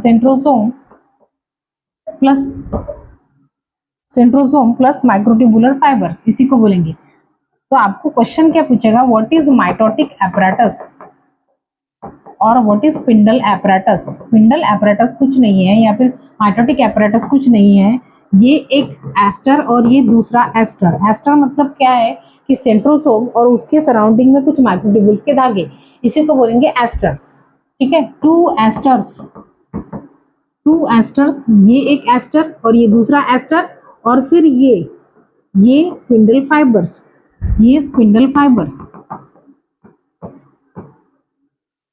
टू एस्टर्स पर spindle fibre constitute the mitotic apparatus और स्पिंडल एपरेटस। फिर से बताती हूँ मैं, फॉर एग्जाम्पल ये एक सेल है, तो यहाँ पे अपन अगर निकाले कि ये एक अपना ये सेंट्रोसोम है, यहाँ से कुछ अगर रेडिएट हो रहा है, ये रेडिएट हो रहा है, ये स्टार जैसे स्ट्रक्चर, ये स्टार जैसा स्ट्रक्चर है, इसको बोलेंगे एस्टर। क्या बोलेंगे, ये एक एस्टर दूसरा एस्टर। इस एस्टर से जब ये धागे निकलते हैं, ये स्पिंडल फाइबर के धागे, स्पिंडल मतलब क्या है बच्चे, माइक्रोट्यूबुल्स ही है, ट्यूबुलिन प्रोटीन के बने हुए साइटोस्केलेटल स्ट्रक्चर, ये है spindle fibre. Spindle fibres, spindle fibres काय के बने हैं, माइक्रोट्यूबुल्स के। माइक्रोट्यूबुल्स काय के बने हैं बच्चे, ट्यूबुलिन प्रोटीन के। अपन cell the unit of life में पढ़ते हैं, ट्यूबुलिन प्रोटीन कहाँ डबल हुआ था, G2 फेज में, हाँ। और ये हो गया वन एस्टर, ये दूसरा हो गया सेकंड एस्टर। ये दो एस्टर और स्पिंडल फाइबर को मिला दिया मैंने, तो मुझे मिलेगा mitotic apparatus. So these are the events actually happens in the prophase, early prophase और लेट प्रोफेज। अपन देखते हैं लेट प्रोफेज में अपने को टूटा हुआ न्यूक्लियर मेम्ब्रेन डिसअपियर दिखेगी, न्यूक्लियोलस, ईआर, गोल्गी बॉडी, ये सारे दिखेंगे नहीं, पर अर्ली प्रोफेज में दिख सकते हैं, ठीक है। लेट प्रोफेज में प्रॉपर क्रोमोसोमल स्ट्रक्चर दिखेगा, एक क्रोमोसोम में दो क्रोमैटिड दिखेंगे। दो क्रोमैटिड मतलब क्या कि डीएनए जब डबल होता है तो वो जैसे डबल स्ट्रक्चर बनाता है, उसी को बोलते हैं क्रोमैटिड। देख लेते हैं ये क्या बोल रहा है, C M phase.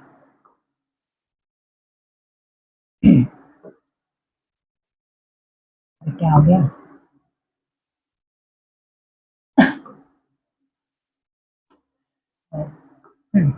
This is the most dramatic phase. इसको ड्रामेटिक फेज इसलिए बोलते हैं क्योंकि जो भी कंटेंट न्यूक्लियर जेनेटिक मटेरियल होता है, या फिर जो भी साइटोप्लाज्मिक कंटेंट बढ़ गया है, वो रीऑर्गेनाइज होता है। Most dramatic phase of the cell cycle involving major reorganization of virtually all components of the cell. वही बताया ना, the cells since the number of the chromosome in the parent and progeny is same, it is called as equational division। equational division क्यों बोलते हैं अभी पता चलेगा, ठीक है। दो the convenience of mitosis, it is, ऐसे कोई स्टेजेस दिखेगी नहीं माइक्रोस्कोप में, पर अगर देखना है तो अपने अपने कन्वीनियंस के लिए ह्यूमंस ने इसको 4 फेजेस में क्लासिफाई किया है, प्रोफेज, मेटाफेज, एनाफेज एंड ये, ठीक है। कैरियोकाइनेसिस की स्टेजेस है ये, और फिर बाद में आती है साइटोकाइनेसिस, ठीक है।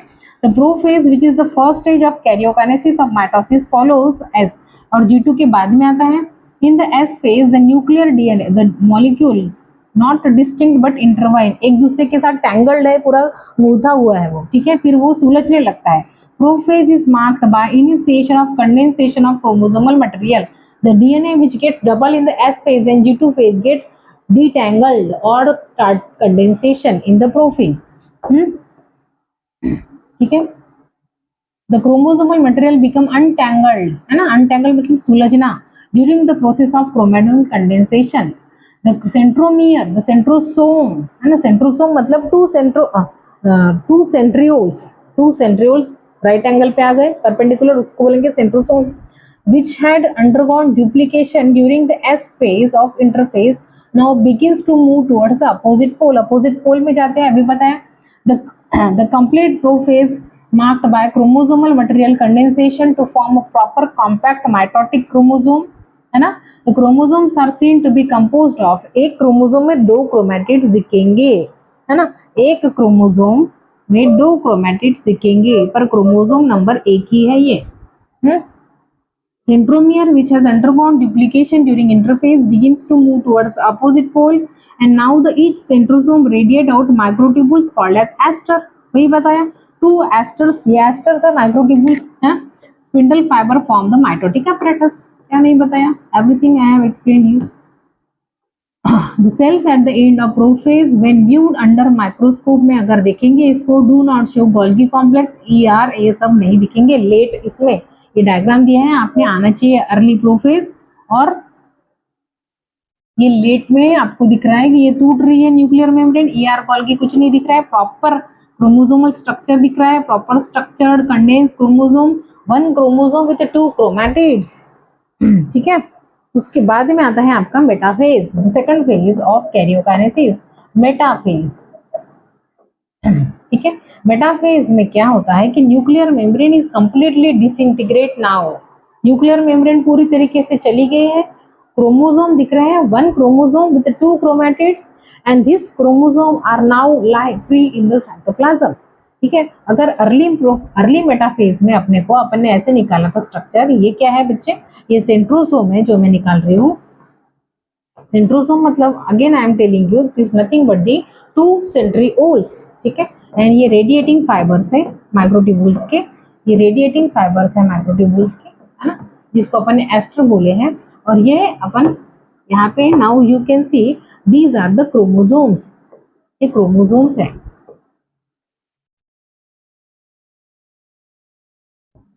ठीक है. और फिर यहाँ पे कुछ एक स्ट्रक्चर निकलता है, ऐसा स्ट्रक्चर, ये स्ट्रक्चर है, ये स्ट्रक्चर को बोलते हैं kinetochore.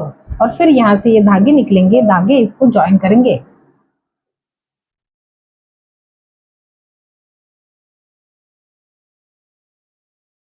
This happens, this picture you can see in the early metaphase. The chromosome, single chromosome with the two chromatids, one chromatid and another chromatid lie free in the cytoplasm में है, nuclear membrane नहीं दिख रहा है. ठीक है. ये haphazardly arranged है इनिशियल मेटाफेज में. लेट मेटाफेज में क्या होते हैं कि ये सारे के सारे क्रोमोसोम प्रॉपर एक लाइन में आ जाते हैं, ये प्रॉपर एक लाइन में आ जाते हैं. लाइन मतलब कौन सी लाइन, इसको नाम है प्रॉपर एक, कौन सी नाम है, व्हाट इज द नेम, इसको बोलते हैं इक्वेटर. इक्वेटर मतलब क्या, ये पोल हो गया ना, वन पोल, ये वन पोल, ये दूसरा पोल, ये एक पोल है, ये दूसरा पोल है, ये बीच में की लाइन है इक्वेटर. ठीक है. इक्वेटर पे आ जाते हैं और फिर यहाँ पे ये क्या निकल रही हूँ मैं, काइनेटोकोर, प्रोटीन का स्ट्रक्चर है. और फिर यहाँ से धागे निकलेंगे, ये धागे प्रॉपर इसको ज्वाइन हो जाएंगे, काइनेटोकोर को ज्वाइन हो जाएंगे. So this is the picture of late metaphase. Metaphase में क्या होता है कि सारे के सारे क्रोमोसोम जैसे ह्यूमन बीइंग में 46 क्रोमोसोम है, तो पूरे के पूरे 46 क्रोमोसोम एक लाइन में आ जाएंगे, 1 2 3 4 46 तक, और पूरे 46 क्रोमोसोम ऐसे लाइन में आ जाएंगे और ऐसे लाइन में लग जाएंगे. कहाँ पे, बीच में इक्वेटर पे. और ठीक है. और फिर एक क्रोमोसोम में दो काइनेटोकोर दिखेंगे, और दो kinetochore, one chromosome is equal to two kinetochore. ठीक है. एंड वन काइनेटोकोर को एक साइड से वन स्पिंडल फाइबर और दूसरे साइड से दूसरा spindle fibre. So in the metaphase you can say one chromosome is equal to two kinetochore. Kinetochore क्या है बच्चे? प्रोटीन का स्ट्रक्चर है। किसने बनाया है? किसने बना? माइक्रो स्पिंडल फाइबर ने ही बनाया है। One chromosome is equal to two kinetochore and one chromosome is equal to two spindle fibre. Two spindle fibre, इससे आपको न्यूमेरिकल पूछते हैं। अगर 10 क्रोमोसोम है तो कितने स्पिंडल फाइबर रहेंगे, कितने काइनेटोकोर है, न्यूमेरिकल का अलग से लेक्चर लेंगे, सब करेंगे, ठीक है। तो मेटाफेज में क्या होता है? कंप्लीट डिसइंटीग्रेशन, पूरा न्यूक्लियर मेम्ब्रेन गायब हो जाता है। The complete disintegration of nuclear membrane mark the starting of metaphase. Complete disintegration of nuclear envelope mark the start of second phase, that is metaphase. Hence the chromosome are spread through the cytoplasm में दिख रहा है अपने को because of the assertion reason का पूछ लिया कि why the chromosomes are lie free in the cytoplasm because of the complete disintegration of nuclear membrane, ठीक है। The condensation of chromosome is complete now. You can study proper एक structure, proper एक morphology, हाँ, chromosomes की कहाँ पे दिखेंगे अपने को? Metaphase. Metaphase, in case of in metaphase you can study the morphology.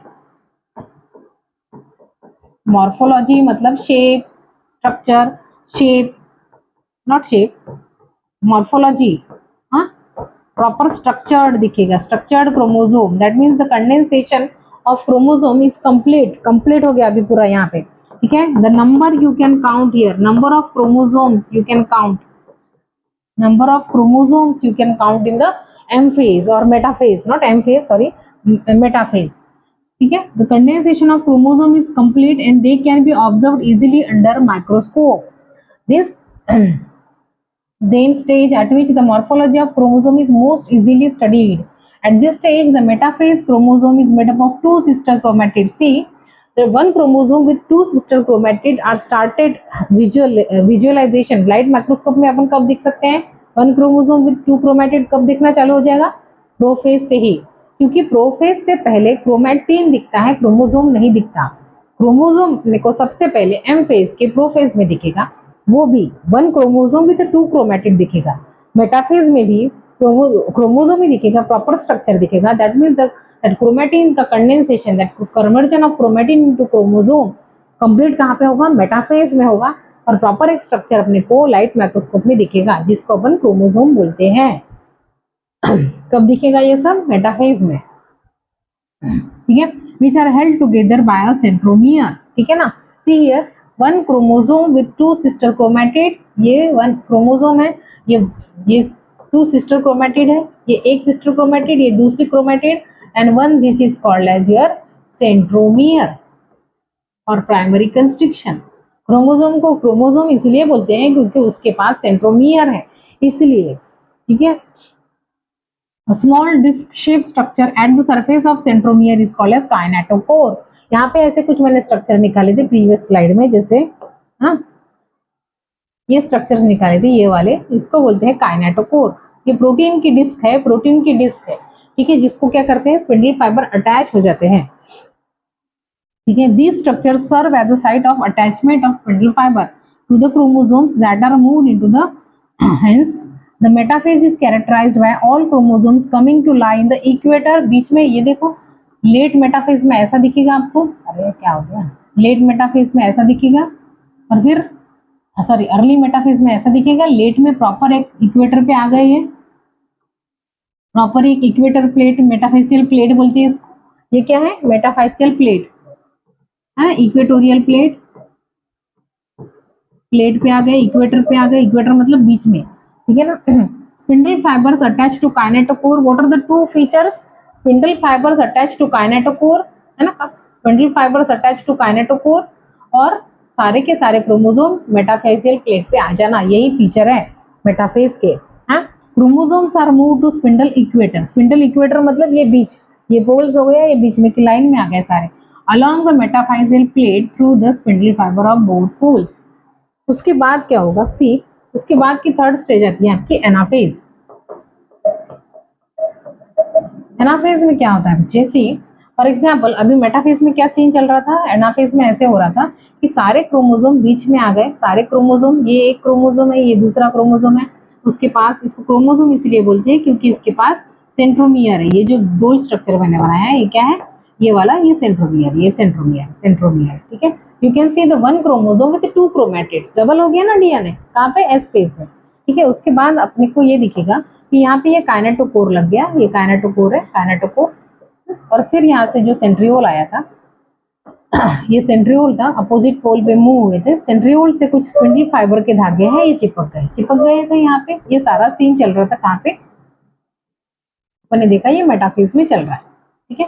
Anaphase में क्या होता है कि सपोज फॉर एग्जांपल ये क्रोमोसोम पर है, फॉर एग्जांपल ये क्रोमोसोम है, ये दूसरा क्रोमोसोम है, सॉरी ये क्रोमोसोम है एक, हाँ, फॉर एग्जांपल ये क्रोमोसोम है, ठीक है। और ये हेल्ड टुगेदर है ये सेंट्रोमियर से। सेंट्रोमियर से क्यों पकड़ के रखा है सेंट्रोमियर ने इसको, क्योंकि यहाँ पे एक प्रोटीन रहता है जिसका नाम है कोहेसिन। कोहेसिन प्रोटीन है बच्चे, ये क्या करता है, ये दो सिस्टर क्रोमैटिड्स को, वन सिस्टर और टू सिस्टर क्रोमैटिड्स को पकड़ के रखता है, कोहेसिन नाम का प्रोटीन।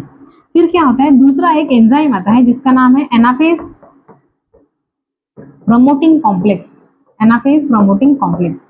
ये कॉम्प्लेक्स मतलब एक एंजाइम है, ये एंजाइम क्या करता है, ये प्रोटीन को डाइजेस्ट करता है, और फिर प्रोटीन को डाइजेस्ट करता है, इसलिए ये एक सेंट्रोमियर टूट जाता है बीच में से। और as soon as the centromere टूट गया तो ये दूसरे, ये जो क्रोमोसोम था, ये प्रॉपर क्रोमोसोम, ये सेंट्रोमियर पकड़ के था उसको, तो ये टूट गया। और फिर now you can see the two different chromatids here with each of them have their own centromere, ठीक है। सी अगर एनाफेज में देखा जाए तो ऐसा चित्र दिखेगा आपको, सपोज ये डायग्राम है, ठीक है। तो यहाँ पे ये क्रोमोसोम सेपरेट हो गए, ये सारे के सारे क्रोमोसोम सेपरेट हो गए सेपरेट। ये इनके पास खुद का सेंट्रोमियर है, अभी खुद का सेंट्रोमियर है, ये हो गया एनाफेज में, अर्ली एनाफेज में ऐसा दिखेगा। बाद में क्या हो जाएगा, सी बाद में लेट एनाफेज में आपको ऐसे दिखेगा, ये आपका क्या है, ये सेंट्रोसोम है, यहाँ से स्पिंडल निकला, ठीक है। यहाँ पे स्पिंडल फाइबर निकला, ये स्पिंडल फाइबर है, ये स्पिंडल फाइबर, ठीक है, ये स्पिंडल फाइबर है, ये स्पिंडल फाइबर, ठीक है, स्पिंडल फाइबर निकला, सेंट्रोमियर है, ये सेंट्रोमियर,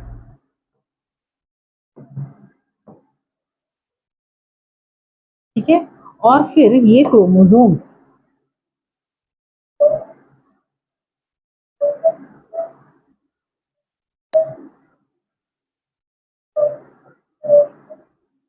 ये सारे क्रोमोसोम खींच रहे हैं। So these are the events happen actually in case of anaphase. Anaphase में क्या होता है, what happens in the metaphase, metaphase में सारे के सारे क्रोमोसोम एक मिडल में आके अरेंज हो जाते हैं, ठीक है। और फिर स्पिंडल फाइबर यहाँ से एक आ गया, ऊपर की पोल से एक आ गया, उनको चिपक गया है काइनेटोकोर को, ठीक है। फिर आगे क्या होता है एनाफेज में, जो जो दो क्रोमैटिड्स थे वो टूट गए, ठीक है। अभी इसके पास खुद का सेंट्रोमियर है, इस क्रोमैटिड के पास खुद का सेंट्रोमियर है, इसलिए इंडिविजुअल क्रोमैटिड को अभी क्रोमोसोम नाम दिया गया है, क्योंकि उनके पास क्या है, खुद का सेंट्रोमियर है, ठीक है। Now this two splitted centro chromatids, जो सेपरेट हुए क्रोमैटिड्स है, now they have their own centromere, उनके पास खुद का सेंट्रोमियर है, इसलिए उनको नाम क्या दिया गया है, उनको नाम उनका अलग कर दिया गया है। Now they are daughter chromosome, उनको chromosomes, sister chromatids, splitted sister chromatids, now called as daughter chromosomes, क्योंकि उनके पास खुद का सेंट्रोमियर है, इसलिए उनको क्या बोलेंगे, ये, ठीक है। ये प्रीवियस डायग्राम में देखा अपन ने कि ये देखो टूट गए, बीच में से टूट गए, इनके पास खुद का सेंट्रोमियर है। फिर क्या हो गया, ये स्पिंडल फाइबर इनको अटैच रहता है, स्पिंडल फाइबर इनको अटैच रहता है। फिर ये स्पिंडल फाइबर छोटा होता है, shortening of spindle fibre, contraction देख रहे हैं, शॉर्टनिंग, ये छोटे हो गए spindle fibre, shortening of spindle fibre. और जैसे ही छोटे हो जाते हैं स्पिंडल फाइबर, शॉर्टन हो जाते हैं, तो जो टूटे हुए क्रोमैटिड्स है उनको खींच लेते हैं अपनी तरफ, ठीक है। खींच लिया तो खींचा कैसे, सी ये moving, now these sister chromatids move towards the opposite pole, कैसे मूव होंगे, अगर मैं एक और डायग्राम निकालूं तो see you can see these are the sister spindle fibres, इनको क्या है, ये खींच रहा है, कौन खींच रहा है, ये स्पिंडल फाइबर है, स्पिंडल फाइबर किसको खींच रहा है, क्रोमैटिन को खींच रहा है, क्रोमैटिड को खींच रहा है, सिस्टर क्रोमैटिड्स को कैसे खींच रहा है, with this centromere leading, centromere उसके पास है और ये जो हैंड्स है वो पीछे है, ठीक है ना। यहाँ पे भी देखिए तो ये स्पिंडल फाइबर है, स्पिंडल फाइबर किसको पकड़ के खींच रहा है, ये क्या है बच्चे, एक सेंट्रोमियर को पकड़ के खींच रहा है, centromere it towards the lead कर रहा है, लीड कर रहा है मतलब हेड, आगे सेंट्रोमियर है और उसके हाथ पीछे है, आगे सेंट्रोमियर और हाथ पीछे है। मैंने ऐसी डायग्राम नहीं निकाली है, ऐसी डायग्राम नहीं निकाली है, ऐसी, this is wrong diagram, this is wrong diagram, ऐसे निकाली है क्या, नहीं। हाँ, centromere is at the leading edge, आगे कैसे है, सेंट्रोमियर है और पीछे है, the hands are trailing behind, ठीक है, और the arms are trailing behind.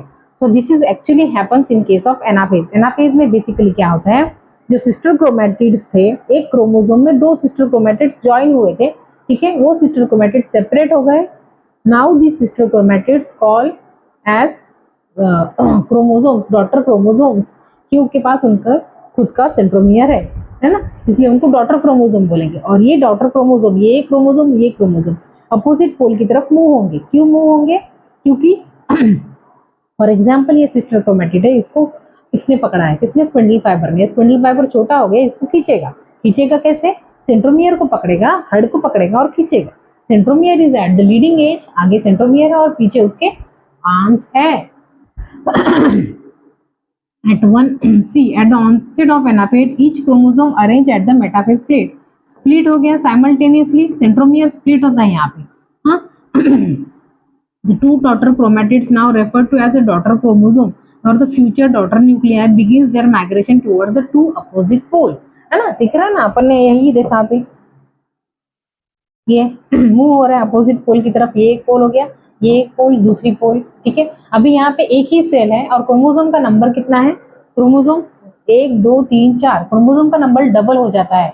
ऐसी एक ही फेज है, which is that phase of M phase और which phase of mitosis where the chromosome number gets double और the only phase of mitosis where the chromosome number get double is that anaphase, ठीक है। Or another question could be there, which phase of mitosis where one chromosome with one chromatid observed, एक chromosome में एक ही sister chromatid कहाँ दिखेगा, कौन सी phase में दिखेगा, तो एनाफेज। एनाफेज में एक क्रोमोसोम को एक ही सिस्टर क्रोमैटिड है, ये सिस्टर क्रोमैटिड ऐसे था ना जैसे पहले प्रीवियस डायग्राम में दिखाया मैंने, ये एक क्रोमोसोम में एक सिस्टर क्रोमैटिड, क्योंकि मेटाफेज में और प्रोफेज में क्या होता है, एक क्रोमोसोम में दो सिस्टर क्रोमैटिड होते हैं, फिर ये सिस्टर क्रोमैटिड स्प्लिट हो गए और फिर एक क्रोमोसोम में एक ही सिस्टर क्रोमैटिड दिखेगा एनाफेज में, ठीक है। The only phase of mitosis where the chromosome number gets double is the anaphase, or the only phase of mitosis where one chromosome is represented by one chromatid, that is anaphase. Even G1 में भी one chromosome is, G1 phase में chromosome नहीं दिखता, इसलिए I am not saying that G1 phase। Anaphase में आपको एक chromosomal structure दिखेगा। Each chromosome move away from the equatorial pole से, ये मिडल प्लेट से अवे जाता है पोल की तरफ, है ना। The centromere of each chromosome remains directed towards the pole. See, the centromere is directed towards the pole and the arms are trailing behind, है ना। Like इधर भी ऐसा ही हुआ है कि centromere is directed towards the pole and arms are trailing behind like this.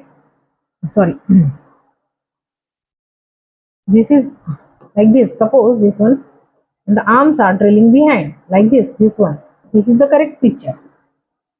Hence the leading age की तरफ क्या है, centromere is at the leading edge and arms at the lagging और एट द ट्रेलिंग, बिहाइंड मतलब पीछे है आर्म, ऐसे, with arms of the chromosome trailing behind. Thus anaphase stage is characterized by following events, centromere split हो जाता है, chromatid separate हो जाते हैं, one chromosome is represented by one chromatid and the chromatid move to the opposite pole, यही तो दिखाया है हमने। ये क्या है बच्चे, ये एक एस्टर है, ठीक है ना, ये सेंट्रोसोम है आपका, 90 डिग्री में दो सेंट्रोमियर आ गए, सेंट्रियोल आ गए आपके, ठीक है। फिर क्या है, ये क्रोमेटिड है, ये दूसरा क्रोमेटिड, तीसरा क्रोमेटिड, चौथा क्रोमेटिड। अभी ये क्रोमेटिड नहीं रहे, इनको क्रोमोसोम बोल दिया गया है क्योंकि उनके पास सेंट्रोमियर है खुद का, ठीक है। और फिर ये सेंट्रोमियर को पकड़ के इसने खींच लिया। सेंट्रोमियर इज एट द इधर है, at the leading edge, and arms are here पीछे, आर ट्रेलिंग बिहाइंड, इधर भी ऐसा ही है। They are moving from the equatorial line towards the opposite pole, वही तो है। और फिर लास्ट स्टेज आते हैं आपका टीलोफेज। टीलोफेज क्या है बच्चे, एग्जैक्टली अपोजिट है किसके, प्रोफेज के। प्रोफेज में अपन ने क्या देखा था कि प्रोफेज में जो क्रोमेटिन था, क्रोमेटिन से क्रोमोसोम बन गया था, है ना। The chromatin is started condensation to the chromosome. फिर न्यूक्लियर मेम्ब्रेन गायब हो गई थी, ईआर गायब हो गया था, न्यूक्लियोलस गायब हो गया था, है ना। मेटाफेज में क्या हो गया था, जो भी क्रोमोसोम है वो बीच में आ गए थे इक्वेटोरियल प्लेट पे, ठीक है। और स्पिंडल फाइबर आके एक एक इंडिविजुअल क्रोमोसोम से अटैच हो गए थे। एक पोल से एक क्रोमेटिन स्पिंडल फाइबर और दूसरे पोल से दूसरा स्पिंडल फाइबर, मतलब एक क्रोमोसोम को दो काइनेटोकोर और दो स्पिंडल फाइबर पकड़ के रखेंगे। एनाफेज में क्या हो गया था, जो बीच में पकड़ा हुआ क्या था, सेंट्रोमियर था, वो सेंट्रोमियर स्प्लिट हो गया था, ठीक है। और फिर एक क्रोमोसोम से सॉरी एक दैट क्रोमोसोम स्प्लिट हो गया, मतलब सेंट्रोमियर स्प्लिट हो गया। सेंट्रोमियर स्प्लिट हो गया इसलिए क्या हो गया कि क्रोमोसोम क्रोमेटिड्स भी सेपरेट हो गया, है ना। क्रोमेटिड सेपरेट हो जाते हैं और फिर अपने अपने अपोजिट पोल की तरफ मूव हो जाते हैं। ये हो गया एनाफेज। अभी टीलोफेज में क्या हो गया कि ये जो क्रोमेटिड्स अपने एनाफेज में ऐसा देखा था, ऐसा ये सेंट्रोमियर है, ठीक है। और ये है इसके आर्म्स, है ना, ये सेंट्रोमियर है with arms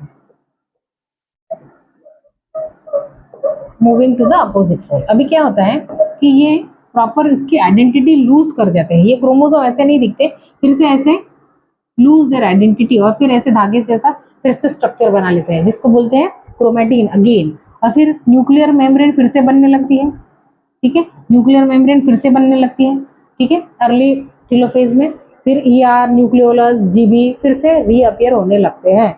so this is happen all exactly opposite in exactly opposite of prophase in telophase. Telophase में एग्जैक्टली अपोजिट थिंग्स होती है किसके, प्रोफेज के। At the beginning the final stage of karyokinesis, ये फाइनल स्टेज है ना karyokinesis की। The chromosomes that have reached their respective poles decondense and lose their identity individuality, है ना। क्रोमोसोम को अभी क्रोमोसोम नहीं बोलेंगे, they lose as a discrete chromosome और discrete element, they lose their identity and now chromosomes are converted again into chromatin, ये है ना, क्रोमोसोम का फिर से क्रोमेटिन, है ना, ऐसे हो जाता है।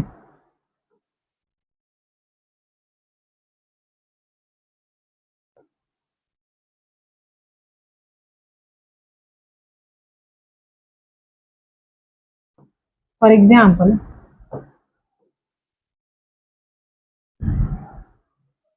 एग्जाम्पल ये न्यूक्लियस है, तो न्यूक्लियस में जो क्रोमोसोम्स थे ये प्रॉपर क्रोमोसोम्स थे। Chromosomes are now, these are the chromosomes are now started forming like this structure. Now these are converted to form a structure, this thread like structure, ठीक है। the nuclear membrane reappear, all these happens, see the individual chromosomes can no longer be seen, chromosome नहीं दिखेंगे, chromosome की जगह पे धागा दिखेगा chromatin का, tends to collect at the each pole और अपने अपने पोल की तरफ जाएंगे। This is stage which following the key events, वहां पे दिए हैं, यहाँ पे देख रहे हैं आप। और यहाँ पे अपने को स्पिंडल फाइबर भी डिसअपियर होते दिखेगा, इसका काम नहीं है, काम खत्म हो गया, अभी ये भी डिसअपियर होगा। डायग्राम दिया है, डायग्राम अपने आना चाहिए। See, the chromosome clusters at the opposite spindle poles and their identity lost as a discrete element. Chromosome अभी क्रोमोसोम की तरह स्ट्रक्चर नहीं दिखेगा, प्रॉपर लूज टैंगल्ड स्ट्रक्चर, गुथा हुआ स्ट्रक्चर दिखेगा जिसको क्रोमेटिन बोलेंगे। न्यूक्लियर एनवलप फिर से बनेगा, ईआर बनाएगा वो, और cluster at the each pole forming the daughter nuclear, ये डॉटर न्यूक्लियर बन गई दो, ठीक है। Nucleolus, Golgi and the ER reform, ठीक है। फिर अपने को ऐसा डबल मेम्ब्रेन बाउंड स्ट्रक्चर दिखेगा, यहाँ से ईआर दिखेगा, हाँ गोल्गी दिखेगा, इवन न्यूक्लियोलस भी रीअपियर होते हुए दिखेगा। So these are the events happens in the telophase, ठीक है।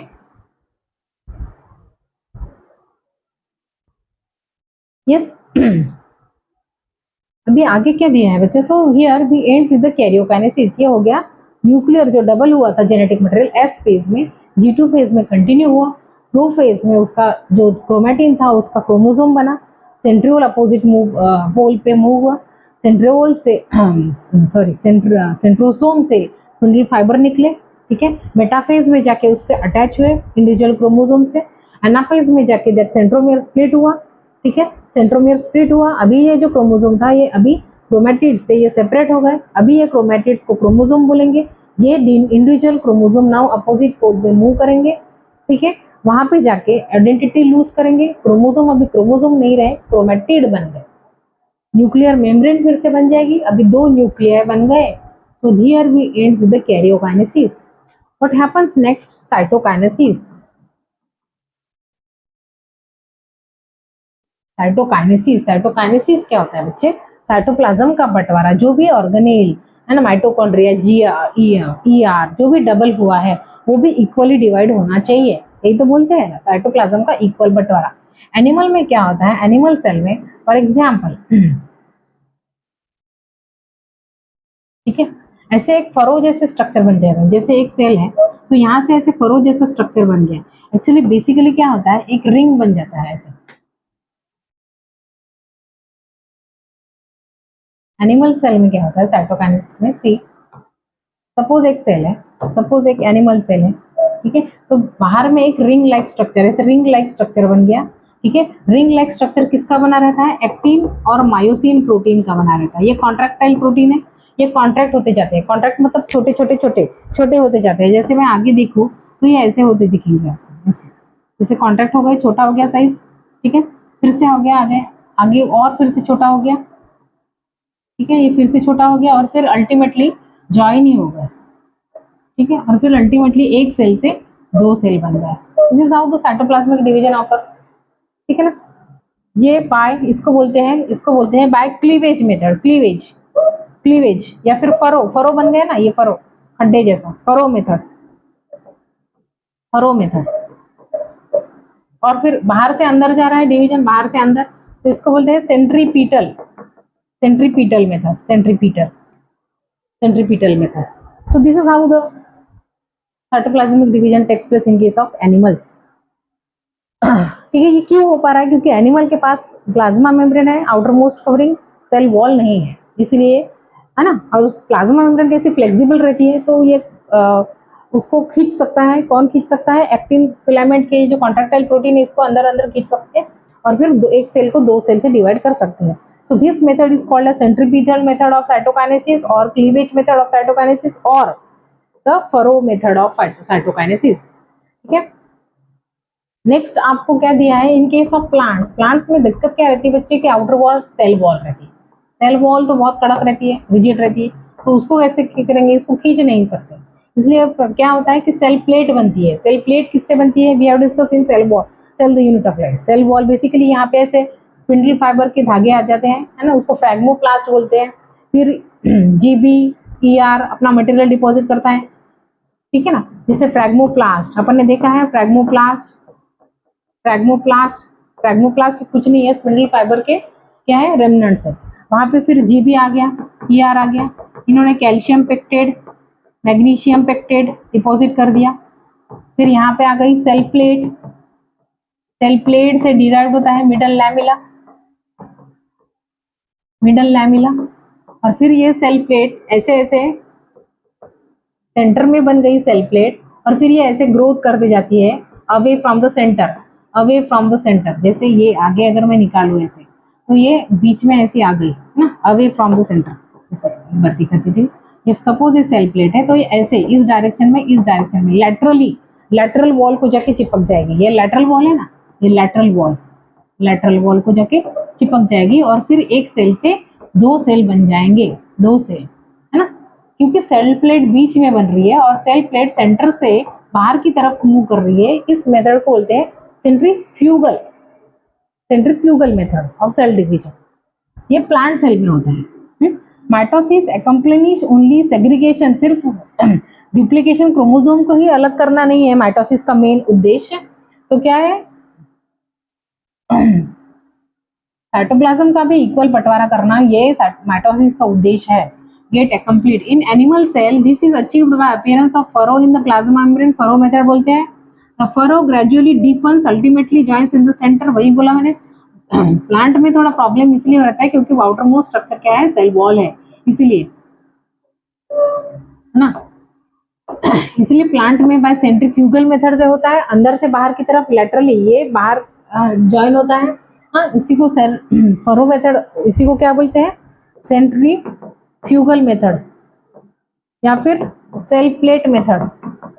एनिमल सेल में कौन सी मेथड होती है, by furrow method, centripetal method और cleavage method. Therefore, undergo cytokinesis by different mechanism. In plant, cell wall formation starts at the center. Center में cell plate बनता है, phagmoplast से cell plate बनता है. Cell plate ही precursor है middle lamella का.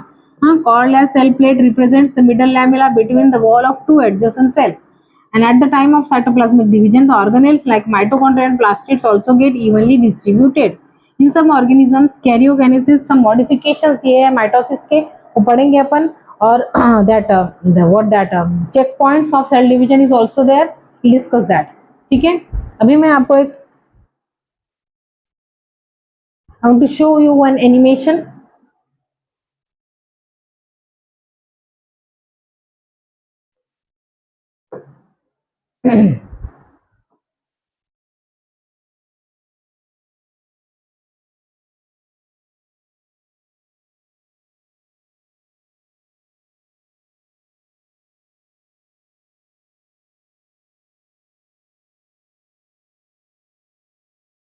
See here. So this is about the mitosis.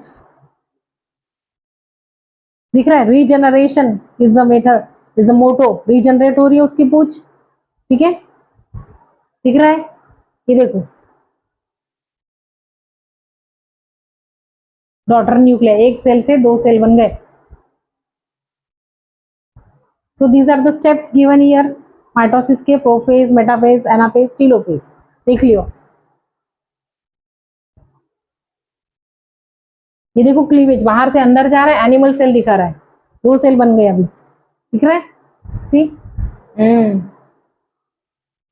ये एक सेल है, ये न्यूक्लियस दिखाया है, न्यूक्लियोलस, ये क्रोमैटिन का धागा है. अभी प्रोफेज आएगा, ये इंटरफेज है पूरा. सेंट्रोसोम डुप्लीकेट हो गया है, ऑल ऑर्गेनेल्स डुप्लीकेट हो गया है ना, साइटोप्लाज्मिक कंटेंट बढ़ गया है. प्रोफेज में क्या होता है, सी देखो, ये जो क्रोमैटिन है ये क्रोमोसोम लाइक स्ट्रक्चर बनाएगा प्रॉपर.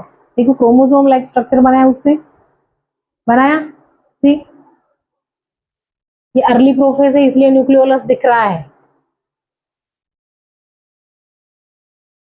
न्यूक्लियर मेम्ब्रेन गायब हो गई,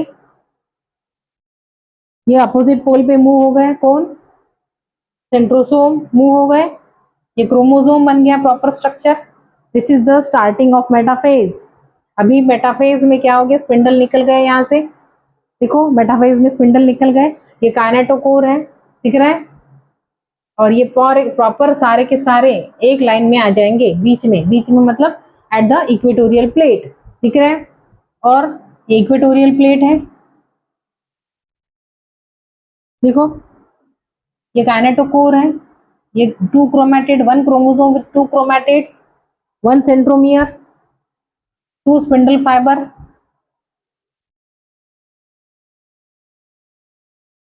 एनाफेज स्प्लिट हो जाता है यहाँ से, सेंट्रोमियर स्प्लिट हो गया, स्प्लिट. और ये अभी एक क्रोमोसोम है, ये दूसरा क्रोमोसोम है. सी कैसे हो गया, centromere at the leading edge and the hands और arms at the trailing behind. ठीक है, फिर अपोजिट पोल की तरफ मूव हो गए. अरे क्यों आता है यार बार बार.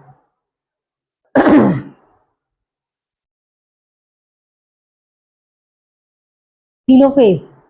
Chromosomes lose their identity and now chromosomes are converted into the chromatin. दिख रहा है, क्रोमैटिन धागा बन गया फिर से.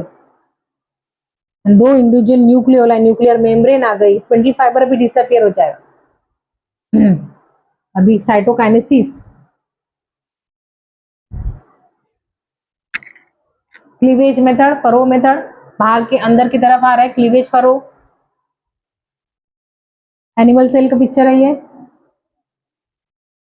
ठीक है। प्लांट सेल में ऐसे नहीं होता, ठीक है, ओके, ठीक है, थैंक यू।